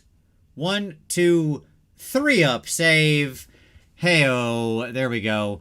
They get to make 2 murder rolls instead of 1. I love it. It's great. Yeah. It's fantastic. It sounds silly, but man, does it make a difference in just the attrition. These guys are so good at attrition fighting. And that's why I'm okay with them being on a 3-up. Like, they're still very susceptible to mortal wounds. Okay. Again, like, you don't want to get these guys into something like zombies or, whatever. Those kinds of units.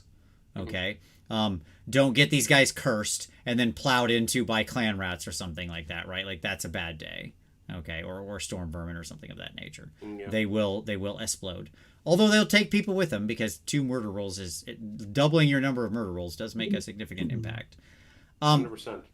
But just like their weapon profiles are perfectly fine. I'm actually a fan of the paired Goraxes as opposed to the Gorax and the Gorefist. But I can see either. It depends on what you're like. It's an attrition play. It leans into the attrition play with the Gorefists, so it's fine. But I just like them making more attacks. They are a pretty scary unit, is what I'll say. Like 31 attacks coming out of the unit. For sure. I like the fact that you can finally give the Gorglaive to the leader. What was that all about? You get +1 attack on it. They finally got rend. The 3/4s no rend damage 1 is anyway. I agree about the double Goraxes. They turn into a hammer, and if you already have hammers, you can turn them into an anvil with the Gorefist.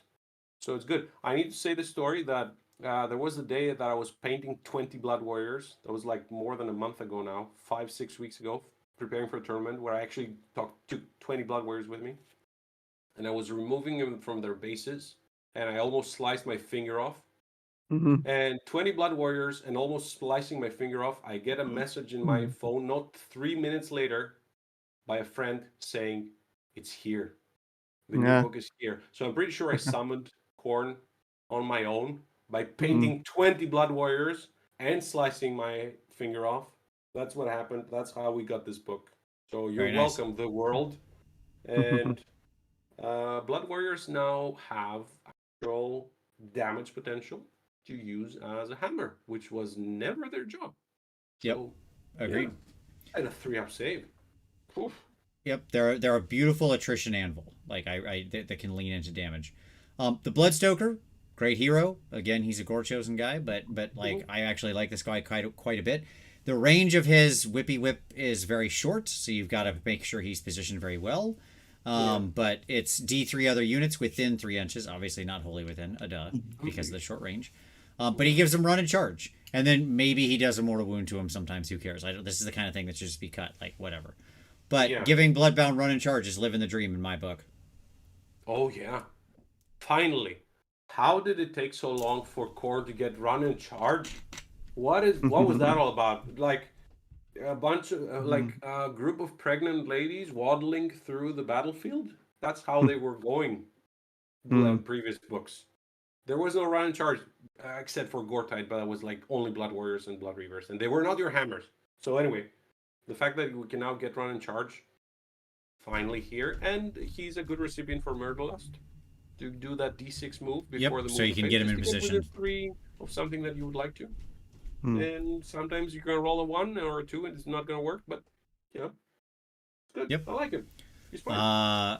I like our little fat boy. No body shaming there. He is body positive. He's one of the few chunky. Khorne people who hasn't packed. He's still building the mass before he shapes it into the marble. So absolutely, Correct. Good on him. Yeah, and he's how many points? 80? Oh, sorry, he is 90 points. So yeah, like absolutely, I'm in for this Why am guy. I stuck at 80? What is there that's 80 that I'm stuck with? Oh, right, Deathmaker. Never mind. Yep. Yeah. All right. Mighty Skull Crushers and the Skull Reapers, 2 of my favorites in the book. Love both of these things.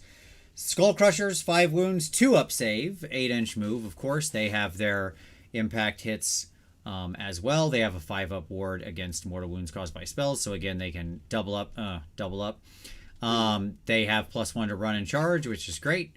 And they're 200 points for 3, and they go battle line if you've got the Lord of Khorne on Juggernaut guy. Yeah, which you will if you. Which you will. Yeah. Yep. What are your feelings about them? I like them a lot. They're a complete mobile. They're a unit type that is underrepresented in the game that I actually really love, which is they are a mobile anvil. Okay, like they are obviously not extremely damaging. Like they're just not. Okay, I do appreciate that they can take the Bloodglaive and get the -2 rend, which is cool. Although it sets them on 4s to hit, so in the end, I don't know. I actually think I'd probably take the Ensorcelled Axe just because I like priest hit. 2-inch range. That's the thing. That is 3-up, true. 3-up rend 1 and 4-up, 3-up rend 2, same thing. Basically comes down to the same, but the 2-inch range. That's a good point. I don't know. I'm picking them in 3s most of the time, so I don't know that it's the hugest deal for the range, but sure. Fair. I gotcha. I like, again, these guys are extremely susceptible to combat mortal wounds, shooting mortal wounds. That's certainly their drawback, because you're paying a premium for these dudes, right? At 200 points for 15 wounds. Yes, they have an incredible save. 2-up base save is very strong. They can be very tough against sort of traditional attacks. People are scared and worried about the Skull Reapers, and I think we should mention that yes, they're strong. Bring mortal wounds or you're going to have an issue. But at the same time, we've seen the Nurgle fly spam, and they are similar damage. 1,000 points of fly spam and Skull Crusher spam at the moment deal same damage. Yep. After the and nerf. It's in roughly the same 5. area. The Nurgle unit jumps ahead a little bit because of if you count the disease. The continual attrition. Yeah. But I don't think, like, I had a player here not here, in Norway actually, amazing player, that his first one point was like, all right, let's try the Skull Crushers. And he said that was a bad choice. He played against Slanesh. Yeah, sure. Spam of them against the new Slanesh. It crashed and burned really hard. So I think that there's play around them. Because people know how to play against fly spam nowadays. Yep. It's gonna be okay. But if you don't know how to play against fly spam, if you're more of a casual player and someone's like, yeah, 18 Mighty Skull Crushers and the Juggerlord, that's gonna bring some NPE because these things will not move. They're gonna alpha block you. They're not going anywhere. They're not gonna deal damage after the initial charge, but neither will you. So, yes, there's ways to play around them, but they're gonna be a nuisance. Yep. My thought is just bring 1 unit of 3. You're gonna find the place for them. Exactly. That's enough. Yep. I love 1 unit of 3. Again, Yeah. I love a mobile anvil. I can't. It's one of those unit types that we don't see often enough in the game that I think is so super highly valuable. Like I need a speedier piece that can get somewhere and just hold this thing for a little while. I need you to get in and just live and keep this thing away from the area of the battlefield I'm trying to push on. And this is a unit that can accomplish that. So I that's why I like it. My last tournament, my last GT, I actually got a unit of 3 with the old book. They were going to do the exact same work. They're going to be on a 2-up now. So, yeah, good. And then Skull Reapers, 190 for 5. They go Battle Line and Skull Fiend, as we mentioned previously. I love everything about these guys. 2-inch reach base, 4 attacks, 3s, neg 1 damage. They kick a mortal wound. In addition, on a 6 to hit. And if what they're attacking has 5 or more models, then they go up to 5 attacks each. These guys are blenders, man. I love these dudes. They're fantastic. Like, I'm in, like Flynn, for Skull Reapers. The fact that they can go into Skull Fiend, as we mentioned, and then on that 8-up charge, go Always Strikes First as well. Oh, I'm loving it. Their best friend, the Fury Thirster Priest that has Bloodbind and +1 Rend, he goes +1 Rend on them and give them 3d6, so they fight first. Suddenly they have Rend 2. And the Blood Secretor is like, give them 1 attack. Let's finish the game here.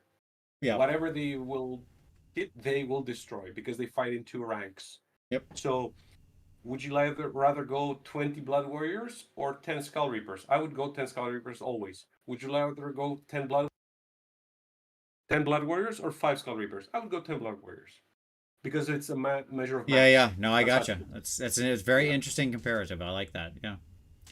Tyler, where are you living on Skull Reapers? Yeah, very strong. I played against 5. They put a lot of work in. How many points are they? 160? 180? 190? Yeah, that's probably reasonably pointed. Yeah. Yep. I mean, one with the Skull Crushers, one of the most obvious plays I'm sure we'll see a lot is I've tried to keep my Murder Lust salt in check this episode to try not to be... to mention the salt is what elevates blood pressure, and we want that as Khorne. Sure. So bring us the salt. You always make us stronger, my friend. You go Killer Instinct, 8-inch move. You do an 8-inch move. You do an auto run 6. You've gone 22 inches. You stay outside of 3 inches of opponent's line. And then in their turn, you just, of course, get within whatever 0.01 inch with Murder Lust. So that's another reason why you have to be very careful about castling against Khorne, because you could potentially have a lot of your army just tag at that point with 15 wounds of 2-up save. So yeah, I think that's going to be a very common play that we'll see with this unit. And I generally agree with you, Dinos and Vince. Yeah, just a unit of 3, I think, will provide a lot of value in a lot of lists. Probably almost an auto take in my mind with a lot of lists. Still haven't taken any of them, by the way. They don't. They can fit. I don't know how to do it. I cannot bring them in. But yeah, it doesn't matter. I see it. I will definitely use them in the next weeks. Yeah, they're fun. I again, maybe it is the fact that like the armies I'm playing often have combat mortal wounds and stuff, or things like that, or shooting mortal wounds where I'm just like, okay, you have a good save. Like that's neat. Like it's fine. Oh, sorry. Scylla? Scylla? I need to mention here that the word comes from Greek. It's skila. Okay. And it means, I'm not going to use the English word. I'm going to explain what it is. It's the word for female dog. Oh, okay. Okay. Skila. So, yeah, we have Very even cool. more dogs in this book. Hey, there you go. But she is but a... Anfingrim. There you go. I don't know what that is. 110 That's point definitely not Greek. bloodbound hero, unique, obviously, that can unbind and also has an 8-inch pylon. So if you want that 8-inch pylon, but you don't want to buy Korga Skull, you can go get the Blood Bowl version of this model. Since they made since this character exists across many different game systems, and there's a really nice Blood Bowl version of it. And then you can have your Terry Tate office linebacker from downtown at bargain basement pricing. So fun stuff. Question is, but why? No, I don't know. It's a skip, but it's because 8-inch pylon is fun, I guess. Oh man, I don't know, man. Like, in the quiet words of Elrond, cast it into the fire. Sure. And then the Korgorath, who at 110 points is certainly not the most damaging model. He has like effectively a Lord level hero attack profile. Okay. However, it's funny, and it's also funny that he makes 5 murder rolls when he dies. He's like the super murder roll guy, which is a very funny ability. He self heals, which is nice when he slays people. But the important reason, like, if you were to take this guy, the reason you're taking the Korgorath is because of Horrific Predator. Enemy units cannot receive Inspiring Presence while they're within 3 inches of any friendly units with this ability. Obviously, turning off Inspiring Presence is very potent, and this is one way to do that. So, okay. Like, that's it. Yeah. That's the 110 points. That's the story. Like, those other 2 things are cute, okay? Like, a little self-healing on an average attacking guy and whatever is cute. But you're taking this guy if you want the tech piece to turn off Inspiring Presence. That's it. How are you feeling? I wouldn't take him.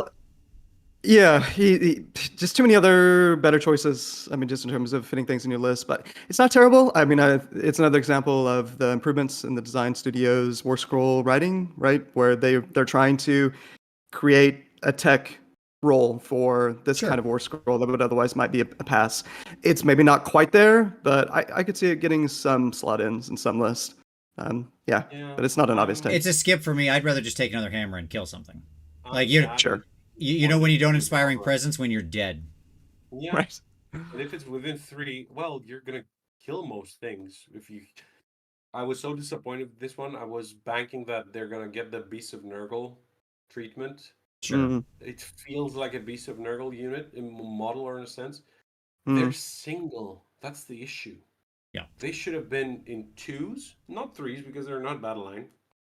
But if there were 2, it would be hard to kill because they heal when they kill models. So it would be amazing chaff cleaner. Or 220, or even 240 maybe. It'd be like a 60% of a hammer. But suddenly you have a thing that with 10 attacks with 3/3 damage 2 that heals, and you don't give Inspiring Presence. If it was a 6-inch Inspiring Presence, I don't know.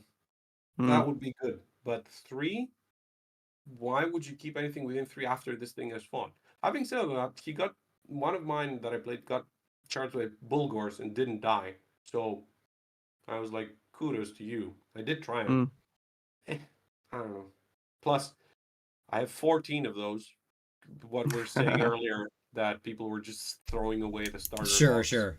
Yeah. Not a single one of them has the little shrimp on the... Sure.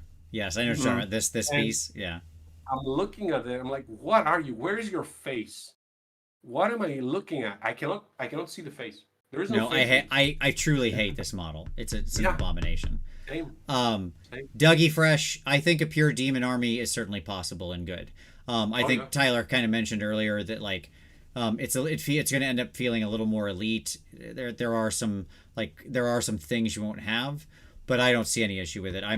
My interest in what I would run is certainly on the almost pure demon side. Yeah, 100%. I mean, I have a lot of bloodthirsters. Like, I mean, too many really, but I don't know what that means. It does. So, okay. All right. Let's just talk about endless spells here real quick. Or, sorry, not endless spells. Invocations. Real quick. Did you really skip the Underworld warbands? Yeah, I'm not talking about them. How dare you? What are you talking about? I'm not leaving before we talk about them. Okay, which Underworld warband is good? Go. Both the old ones. Magor's Fiends and Garrix Reavers. Okay. Both of them. Why are they good? Garrix Reavers are the perfect little thing to put on the side for the objectives that people send chaffs to. They kill a model, they make blood tithe. Does your enemy not have that? You keep them in the back, you hit them with blood sacrifice. They will make you the same blood tithe. The fact that they have 2 wounds, not 1 wound like Blood Reavers, for 70 points, 2 wounds each, that's 10 wounds. On a 6-up, but doesn't matter. They have rend. They hit on 3s and 4s, they have 3 attacks each. That's 16 attacks, 3s and 4s, rend 1. They will kill models, little models, chaff, whatever, and they will make you blood tithe. Okay. Now They sell me are- on the other guys, Magors. Alright, Magor Fiends have Fenton. Do you remember Fenton? The dog? Oh, yeah, From sure. that old Yeah, YouTube yeah. clip? Fenton! That's your boy. They bring a Flesh Hound with them.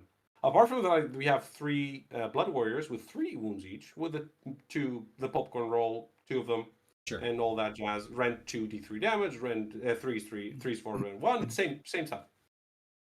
But Fenton, you summon the Flesh Hound 3 inches. So you put him on the deployment, and you summon him outside of your deployment 3 inches in.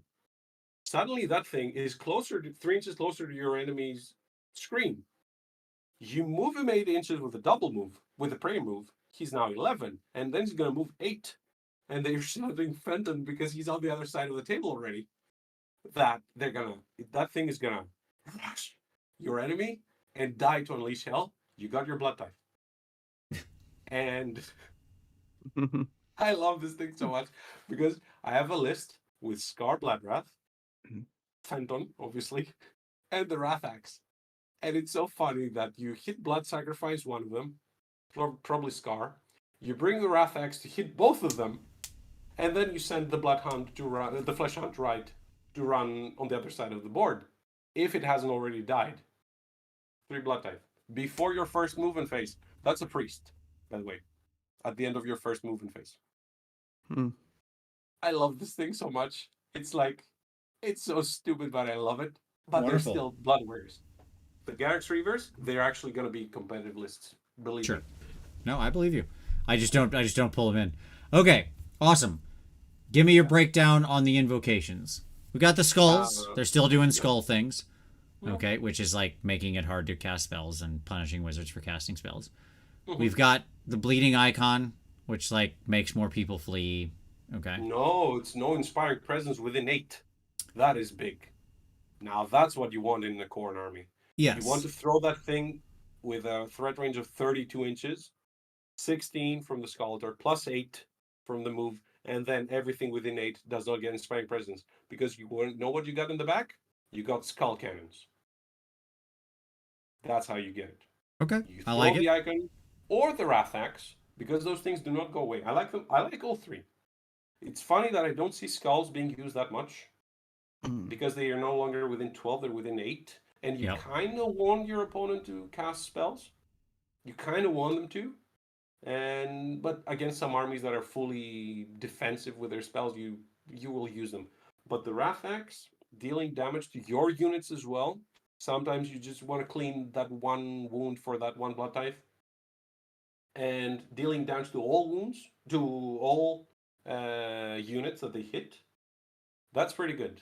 But the bleeding icon is the reason why Korgoraths are not even in the book for me. Sure. The 8-inch no inspiring, that's our Horrorghast. And you do not want to roll that 6. You just want to stay there, keep it there, moving around. They cannot, if they don't have a priest, they cannot remove it. All of the invocations are good. 40 Like points or 40 40 points points, for yeah. bleeding icon? 40 Yeah, points does for that bleeding seem- icon, 50 for the skulls, and 70 for the 7 for Wrathaxe. the Yep. No, I Does agree. 40 points seem a little too cheap or about right for bleeding icon? It is a bit cheap indeed. I think once again, as always, the best one is the cheapest one. Yeah. As They just usual, kept the they've same points. They didn't fully invert it because I do think the axe is better than the skulls. True. But like Now, for my money, yeah. it should be like the skulls are 50, the bleeding icon is 60, and the wrath axe is 70. Yeah. That should be the actual points of these things. Mm-hmm.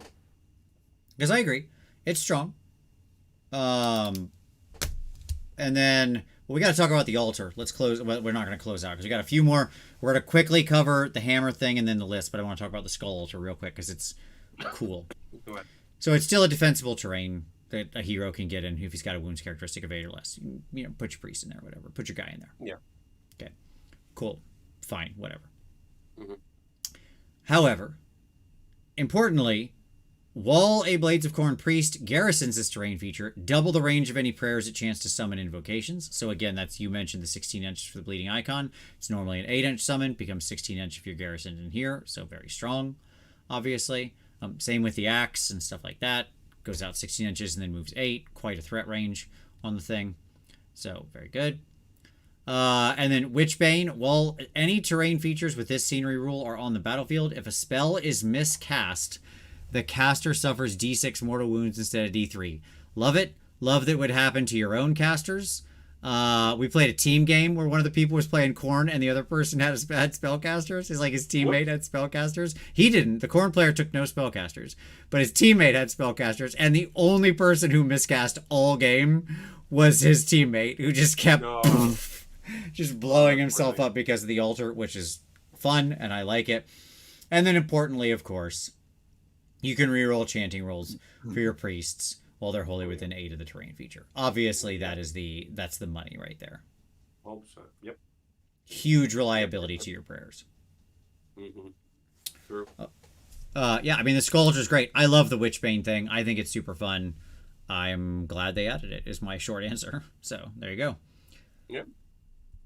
All right. It was there from the White Dwarf, so that was nice to have in your pocket.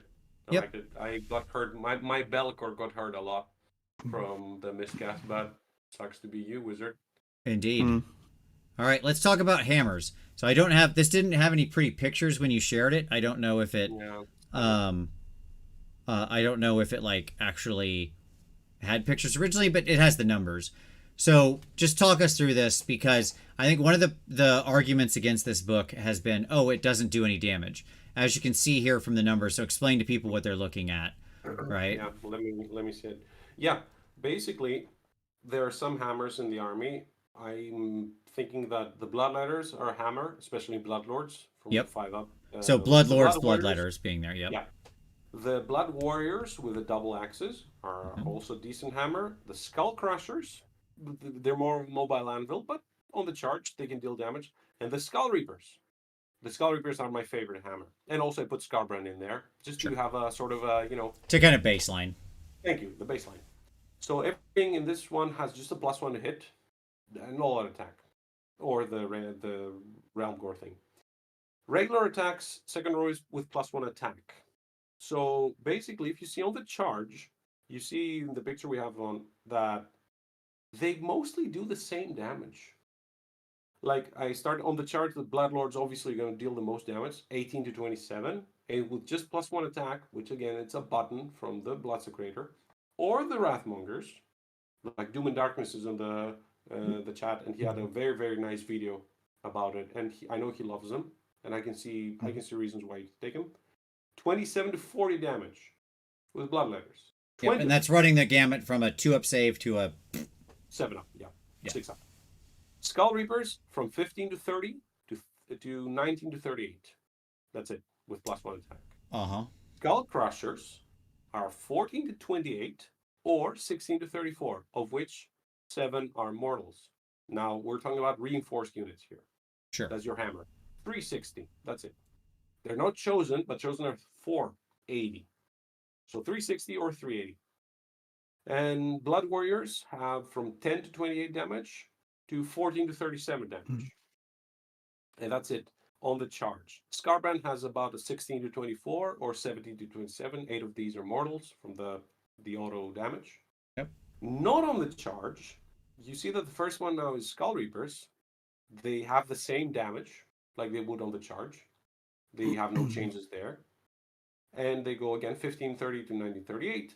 The letters are 13 to 25. They drop a little bit, but not too much. Or 19 to 37 with +1 attack.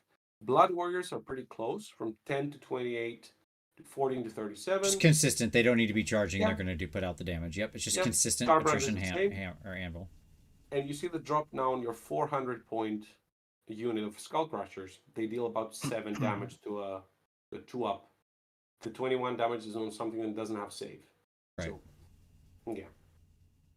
And so what I've seen here is the amazing internal balance of this book.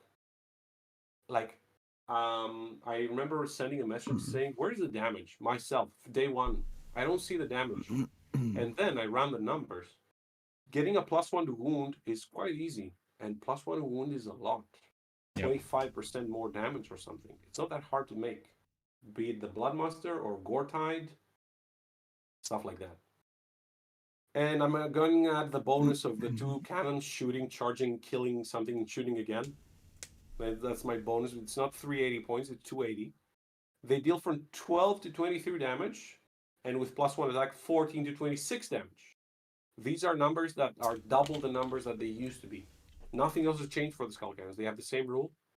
Shoot, charge, kill, shoot again. But now they deal double the damage that they did, which is amazing. So people who are like, no, Skull Reapers don't deal damage. Yeah, they do. And the problem with Khorne used to be that getting the buffs was a must-have, and it wasn't easy to get the buffs because of the whole bubble thing. Now, buffs are not just a must-have, not such a big must-have as it used to be, because you'd see the damage, and then you add +1 attack, and suddenly it goes 35% up or 50% up. Right. And there are many other buffs. -1 rend, more +1 attacks, -1 rend from the blood type, and so on. You want to KO something, you're able to do it. Yep. So, and this doesn't even take the murder rolls into consideration. Right. No, I agree completely. I think the damage is there. It's absolutely there. Tyler, any thoughts on the hammers slide here? No, it's great. Yeah, really good information. I like that the damage is very, very close to everything. Yeah, The you same get, and point. that's my point. That's why I like this book, because people can mostly play the units they want to play and still get some consistent performance. Like, this is your selection of hammer units. There's little differences in what situations they might excel in, or against what saves or whatever. But you can like play the one you want, and you can reliably play this hammer and get damage out of it. It's great. It's great. You want something to do the job, you will choose the thing that works for your list. Do you remember last year when we did the Idoneth and we're like, these eels, the sharks, and then the thralls? Yeah, sure. Not here. Right. Yeah, which obviously bounty hunters put them in check real quick. But Oh, absolutely. yeah, indeed. All right, But let's that talk was- list yeah. here. We'll end on a list for everybody. Yeah, All right, so I've got your list loaded up here. So take me through what we've got here. Yeah, let's have it load for a moment. All right. Basically, you have my list from my last game. That's what I did. Skullfiend Tribe, Grand Strategy, bring me a worthy skull. I always use it. He chose Techless, and I'm like, challenge accepted. I will always choose it in pickup games. It's super funny. Come on, you cannot deny that. So the Bloodthirster of Fettered Fury has the Priest general trait, and the artifact I'm writing literally probably no words. Or 4++. Maybe ASF. Roll a die, I don't know. They're all great. If I had to choose one, I would go with the first one, no words. And he has Bloodbind on a 3-up and a normal move on a 3-up. 2 prayers because of enhancement. You have the Bloodsecrator. Good, protect him. The Ritualist, she has the normal move on a 3-up and heal. But she's also the Tunnel Master, because you might want to choose a juicy terrain piece to give the +1 to hit on everything around. A Slaughter Priest for the Blood Sacrifice. You throw him on the altar, you keep him there, and you have Blood Sacrifice or Bronze Flesh.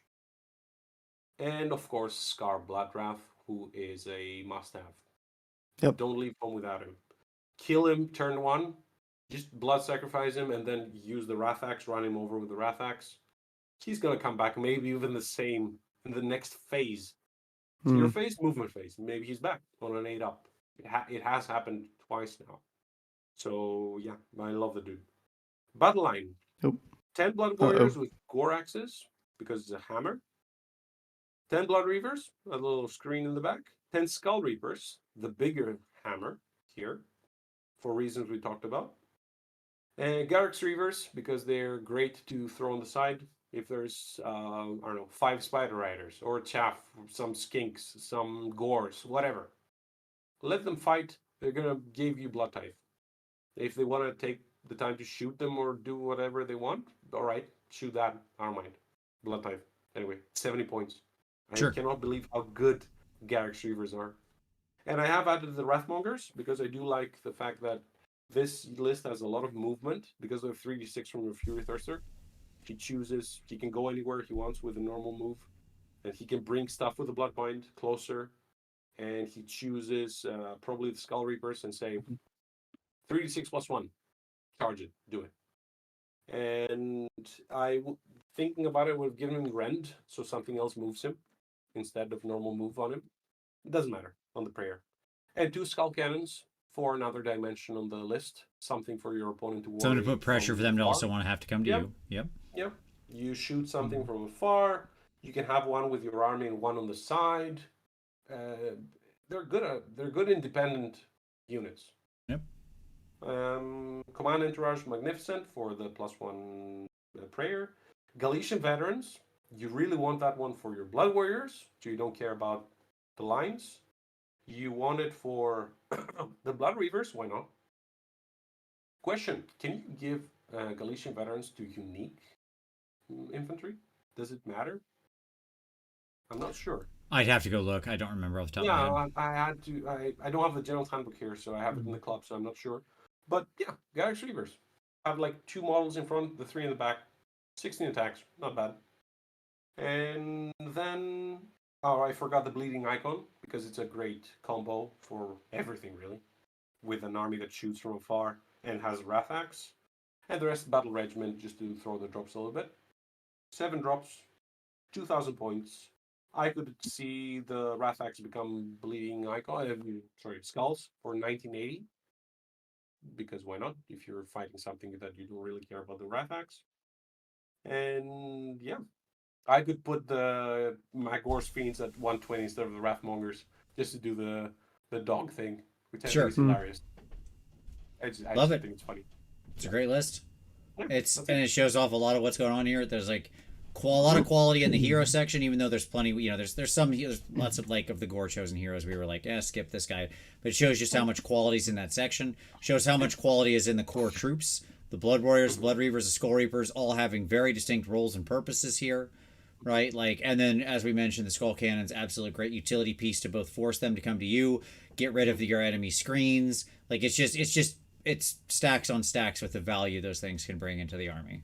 And we cannot stress enough the fact that your allegiance abilities your opponent cannot interact with them, both the prayers and the Blood Tithe. Meanwhile, one of the biggest sources of damage and utility in your opponent most times is spells. And they feed your Blood Tithe as well. So it's in practice, you see the difference. You see your opponent scrambling. The castle doesn't work. Spells don't work.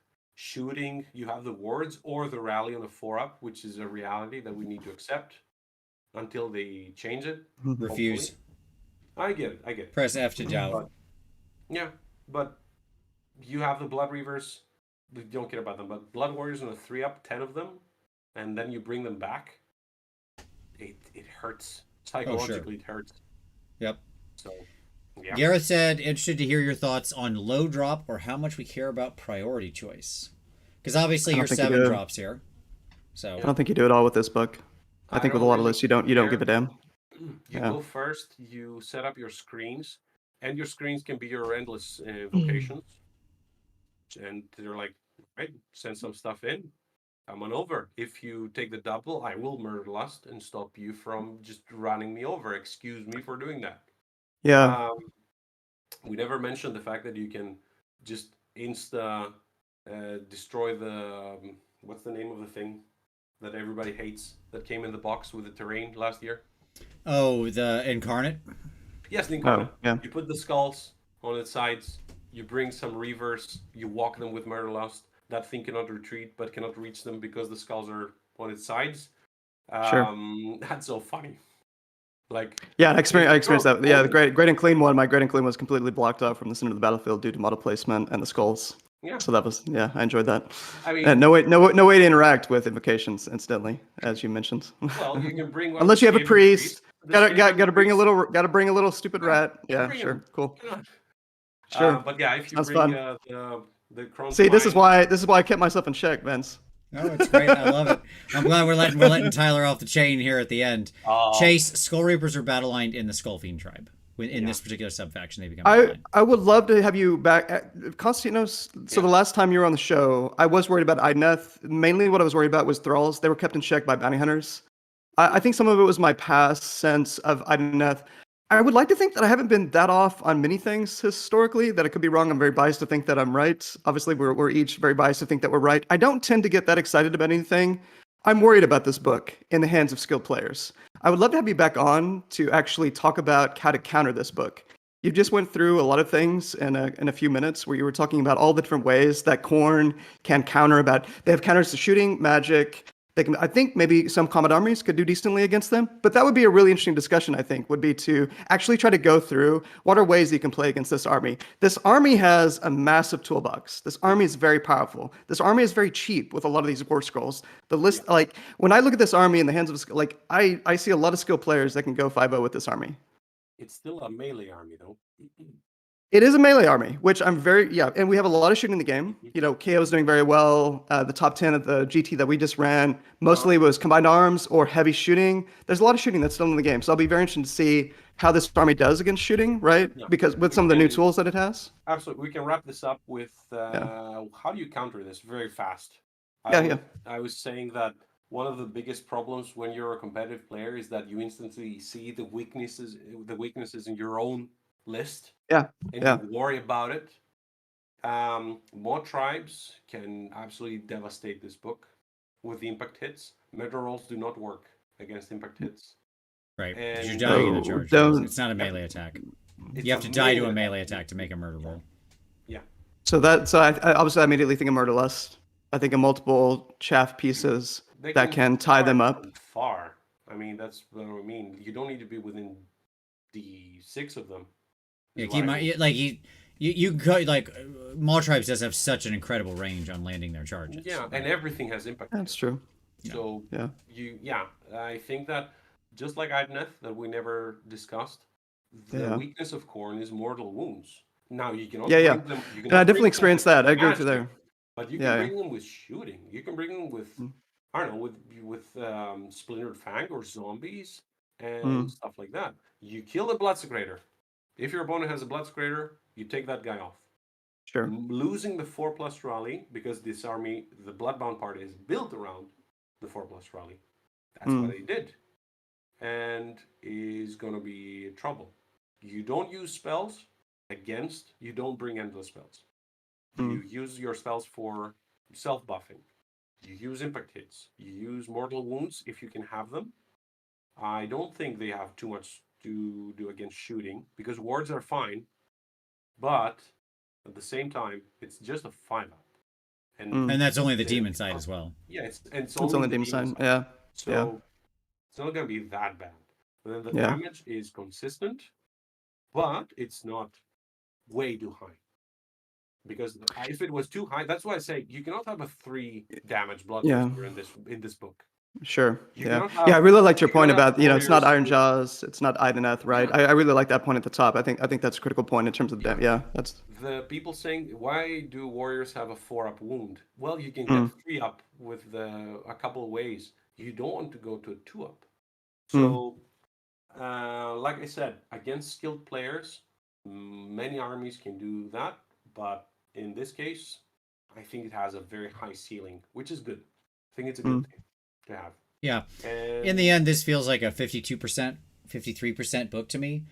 But like when you're dealing with it's not an auto win. When you're dealing with I agree with you that top players will make this an absolute nightmare for their enemies, but that's a very rarefied set of people. And one more thing, there are not too many debuffs.